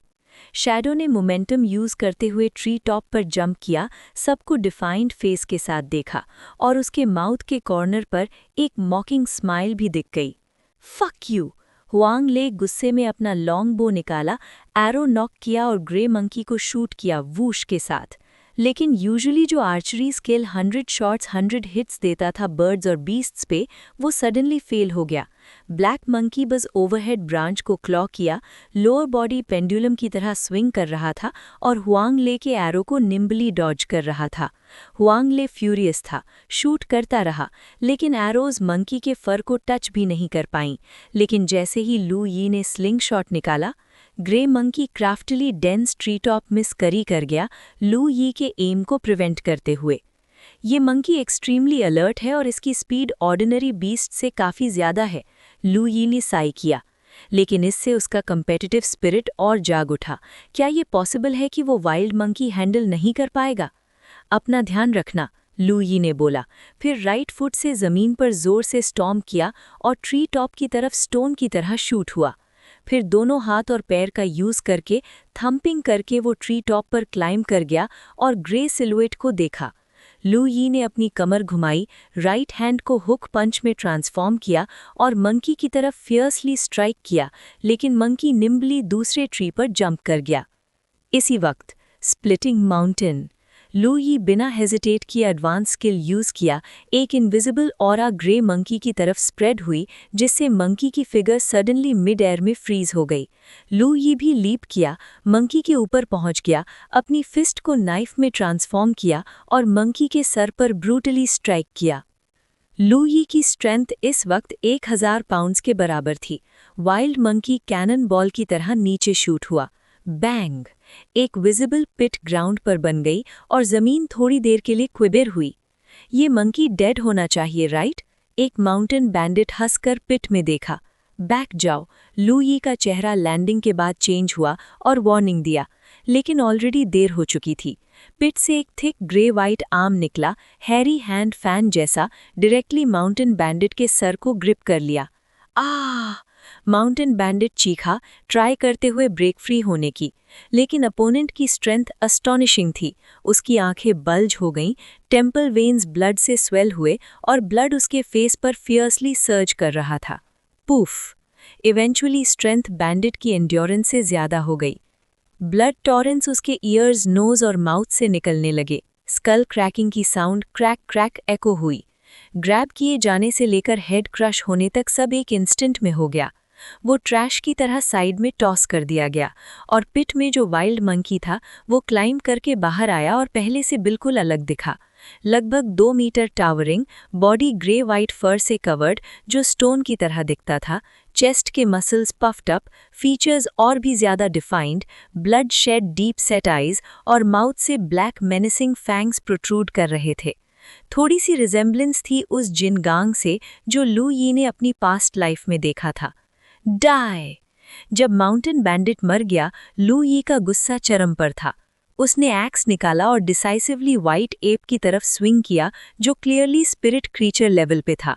लेकिन वाइट एप की आंखों में थोड़ी सी मॉकिंग थी और क्लॉज उसके फरी पाम्स पर कोल्डली ग्लीमिंग थे।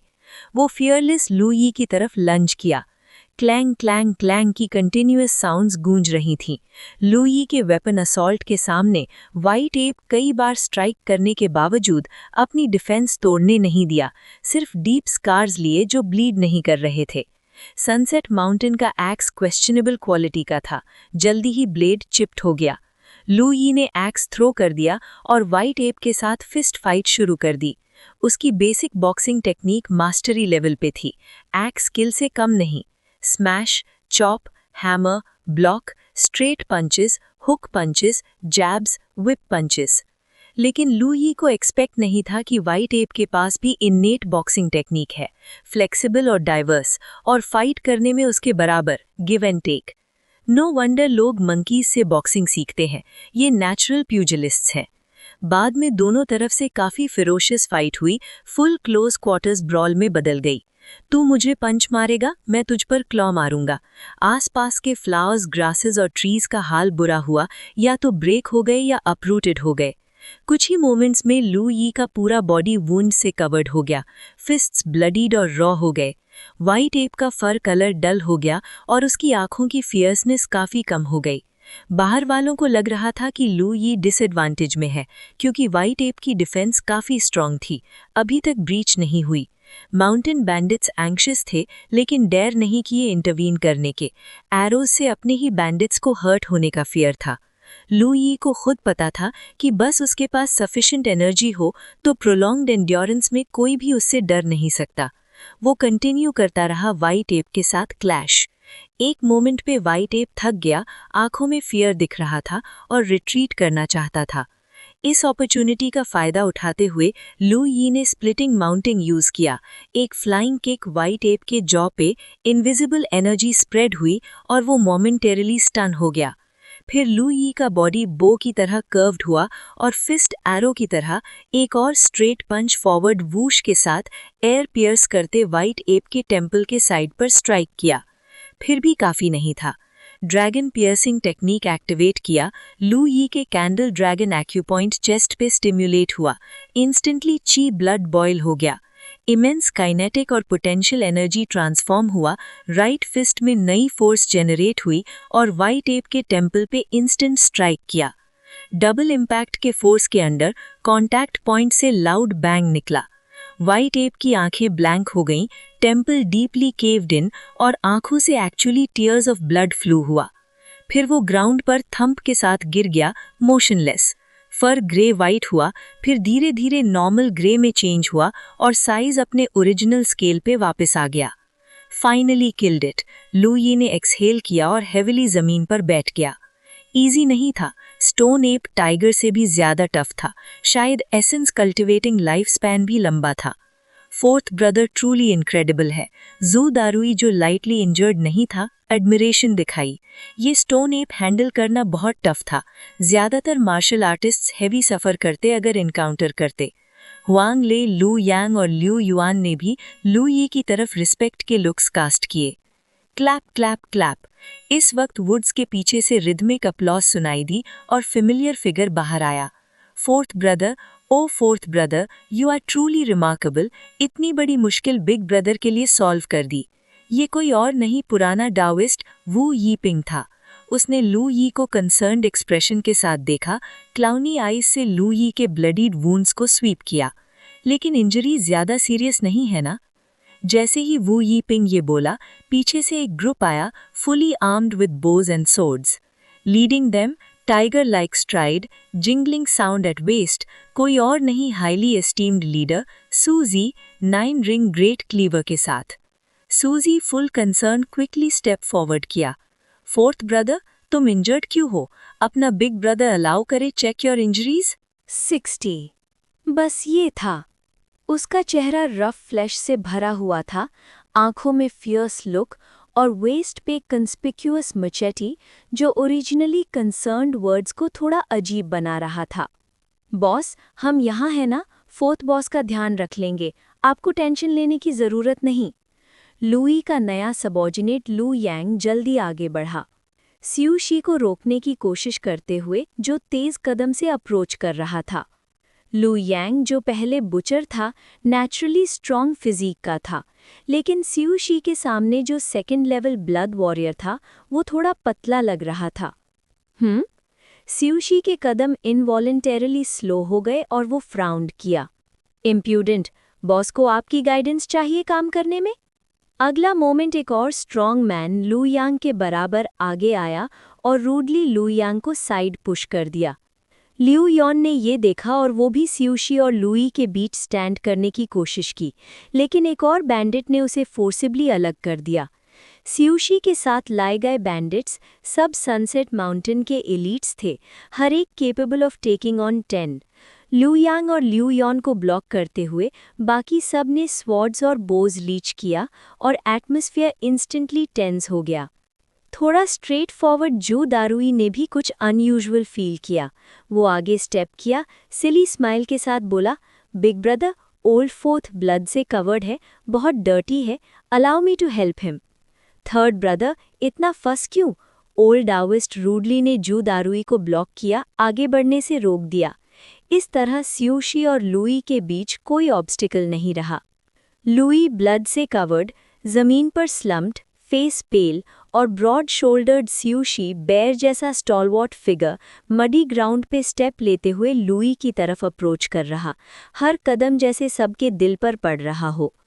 लुयांग और ल्यू यॉन के चेहरे ड्रास्टिकली चेंज हुए और ओल्ड डाओइस्ट स्मगली स्माइल किया। कुछ ही मोमेंट्स में दोनों फेस टू फेस होने वाले थे। तब लुई ने स्माइल किया। छोटी मोटी इंजरी से बिग ब्रदर वरी करेंगे क्या?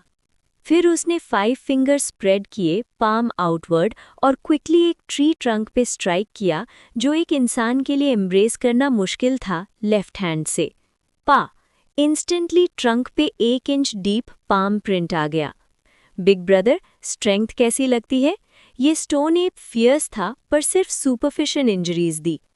लुई स्माइल के साथ बोला। ओह! स्यूशी ने डीपली पाम प्रिंट देखा और फिर स्माइल किया। लगता है फोर्थ ब्रदर वैसे भी फाइन है। अब मुझे रीअश्योरेंस मिली। फोर्थ ब्रदर खुद उठ सकते हैं या मेरी हेल्प चाहिए? बिग ब्रदर अब बहुत पोलाइट है। लुई धीरे से ग्राउंड से उठा, स्पीड स्लो पर मोमेंटम फुल। स्यूशी ने ऑब्जर्व किया, आंखें मिस्टीरियस। वो अपना अप्रोच स्टॉप किया और ओल्ड डाओइस्ट और अदर्स को बुलाया। सिंस फोर्थ ब्रदर फाइन है, आओ मेरे साथ फीस्ट प्रिपेयर करते हैं और अच्छा ट्रीट देते हैं। ओल्ड डाओइस्ट ऊ यिपिंग का फेस कुछ बार बदला, बोलना चाहता था कुछ, लेकिन स्यूशी के स्टर्न आइज देख के उसने वर्ड्स स्वॉलो कर लिए। Okay big brother, fourth brother, rest अच्छा करो और हेल्थ का ध्यान रखो। कंसर्न के लिए थैंक यू सेकंड ब्रदर। भाइयों के बीच इतना फॉर्मल क्यों? ऊ यिपिंग ड्राइली लाफ किया। जल्दी ही स्यूशी और ऊ यिपिंग अपने सबॉर्डिनेट्स के साथ चले गए। सिर्फ लुई, जू दारुई और कुछ और सीन पे बचे। फोर्थ बॉस, आप फीस्ट अटेंड करेंगे आज? लू यांग वरिडली पूछा। मैं फाइन हूँ, लुई हार्टी लाफ के साथ बोला और चला गया डिसीज्ड व्हाइट एप के पास। डेथ के बाद white ape ordinary grey monkey बन गया, except head deformed, bleeding from 7 orifices. काफी हॉरिफाइंग दिखता था। लुई क्राउच किया और जैसे ही उसका हाथ व्हाइट एप के फर पे टच हुआ, एक line of familiar semi transparent small text appear हुई। Energy +2, absorb. यस, लुई ने खुशी से सोचा। लगता है मॉन्स्टर्स भी इंसानों की तरह एनर्जी प्रोवाइड कर सकते हैं, और व्हाइट एप ने 2 पॉइंट्स ऑफ एनर्जी दिए, twice as much as normal person, walking corpse, martial artist etcetera. मतलब एनर्जी सप्लाई स्ट्रेंथ के प्रोपोर्शनल होनी चाहिए। लेकिन चेंजेस यही नहीं रुके। एक और लाइन ऑफ टेक्स्ट तुरंत अपीयर हुई। Chapter 60, talent part 2। Consume 10 points of energy to acquire talent, petrification. Consume talent, ये क्या है? लुई थोड़ी देर के लिए हेजिटेट किया, फिर अपने दिल में डिसाइड किया, यस। एनर्जी 10 पॉइंट्स कम हो गई और एट्रीब्यूट पैनल में एक नई कैटेगरी अपीयर हुई। Name Louis, age 19/55, realm none, skills Louis's axe skill, proficiency 0 out of 30, stone throwing mastery 0 out of 30, basic boxing technique mastery 0 out of 30, basic spear technique beginner 0 out of 6, secret skill dragon piercing technique fragment 1। Talent petrification not entry level 0 out of 5। Louis की नज़र petrification पे गई, उसके life का पहला talent. ऊपर कुछ छोटी एक्सप्लेनेटरी लाइंस भी अपीयर हुईं। पेट्रिफिकेशन पैसिव, बॉडी की स्ट्रेंथ टाइम के साथ स्लोली इंक्रीज होती है। पेट्रिफिकेशन एक्टिव, आप शॉर्ट टाइम के लिए बॉडी सरफेस का कुछ एरिया पेट्रिफाई कर सकते हैं। टैलेंट इंप्रूव होते ही एरिया और ड्यूरेशन इंक्रीज होगा। लुई ने देखा कि पेट्रिफिकेशन के आगे हल्का सा प्लस साइन आ गया। वो तुरंत अपग्रेड करने का अर्ज रेजिस्ट किया, सबके सामने।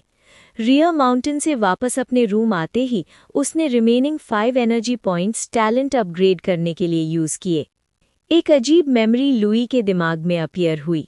मेमोरी में लुई एक ऑर्डिनरी मंकी में ट्रांसफॉर्म हो गया था।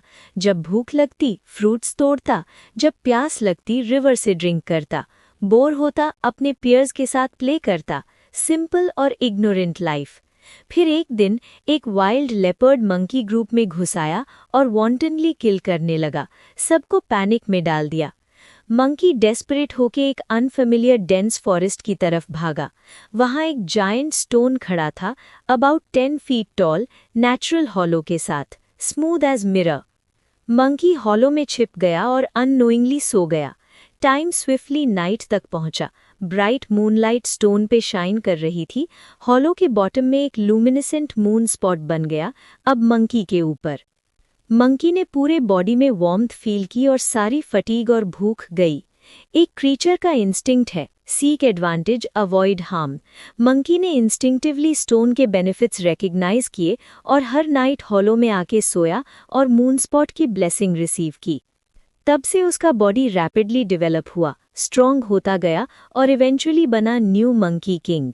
Day by day, year by year, monkey group के दूसरे मंकीज धीरे धीरे एज होने लगे, पर ये हमेशा विगरस और एनर्जेटिक रहा। कुछ यंगर मंकीज जो मंकी किंग की पोजीशन चैलेंज करते, इजीली डिफीट हो जाते। एक रात फिर एक वाइल्ड लेपर्ड ग्रुप में घुस आया। ये लेपर्ड पहले से बड़ा और ज्यादा फियर्स था, ऑलमोस्ट टाइगर जैसे। सब मंकीज को फियर में डाल दिया, लेकिन मंकी किंग ने फियरलेसली लेपर्ड के पास जाके फाइट की। मंकी किंग का फर ग्रे वाइट हो गया, मसल्स स्वेल हुए, ऑलमोस्ट इन्फ्लेटेड जैसे। लेपर्ड उसकी स्किन बेयरली ब्रेक कर पाया। कैजुअली स्वाइप करके मंकी किंग ने लेपर्ड के बेली में होल कर दिया, blood endlessly flow. Finally leopard monkey king के क्लॉज के नीचे मर गया। मंकी किंग ने फुल मून पे रोर किया, चेस्ट पाउंड किया डिफाइंस में। इमेज अब्रप्टली स्टॉप हुई। फिर एक वार्म एनर्जी लुई के बॉडी में अपीयर हुई, पहले से अलग। Every meat, bone, organ moonlight में बात कर रहा लग रहा था, comfortable, light, free. Effects immediately नहीं आए, पर लुई जानता था बॉडी पॉजिटिव डेवलप हो रही है। एनर्जी इमीडिएटली डिसअपियर नहीं हुई, बल्कि डीप में हाइड हुई, साइलेंटली बॉडी ट्रांसफॉर्म कर रही थी। ये ट्रांसफॉर्मेशन शॉर्ट टर्म में रिजल्ट्स नहीं दिखाएगा, पर टाइम के साथ सब्सटैंशियल चेंज लाएगा। लुई ने एट्रीब्यूट पैनल देखा, टैलेंट सेक्शन शिमर किया और तुरंत चेंज हुआ। Petrification, entry level 0 out of 20 +1 stone spirit. हाँ, फिजिकल ऑब्जेक्ट चाहिए टैलेंट को असेंड करने के लिए। स्टोन स्पिरिट क्या है? एक पीस कितना बड़ा है? लुई ने तुरंत नोटिस किया कि टैलेंट का असेंशन स्किल से काफ़ी मुश्किल है। एनर्जी कॉस्ट हाई है और एक एडिशनल मटेरियल पीस भी चाहिए। फिर लुई ने फोकस करना स्टार्ट किया न्यूली डेवलप्ड टैलेंट पे, specially active skill, petrification. Louis ने साइलेंटली अपने हार्ट में रिसाइट किया।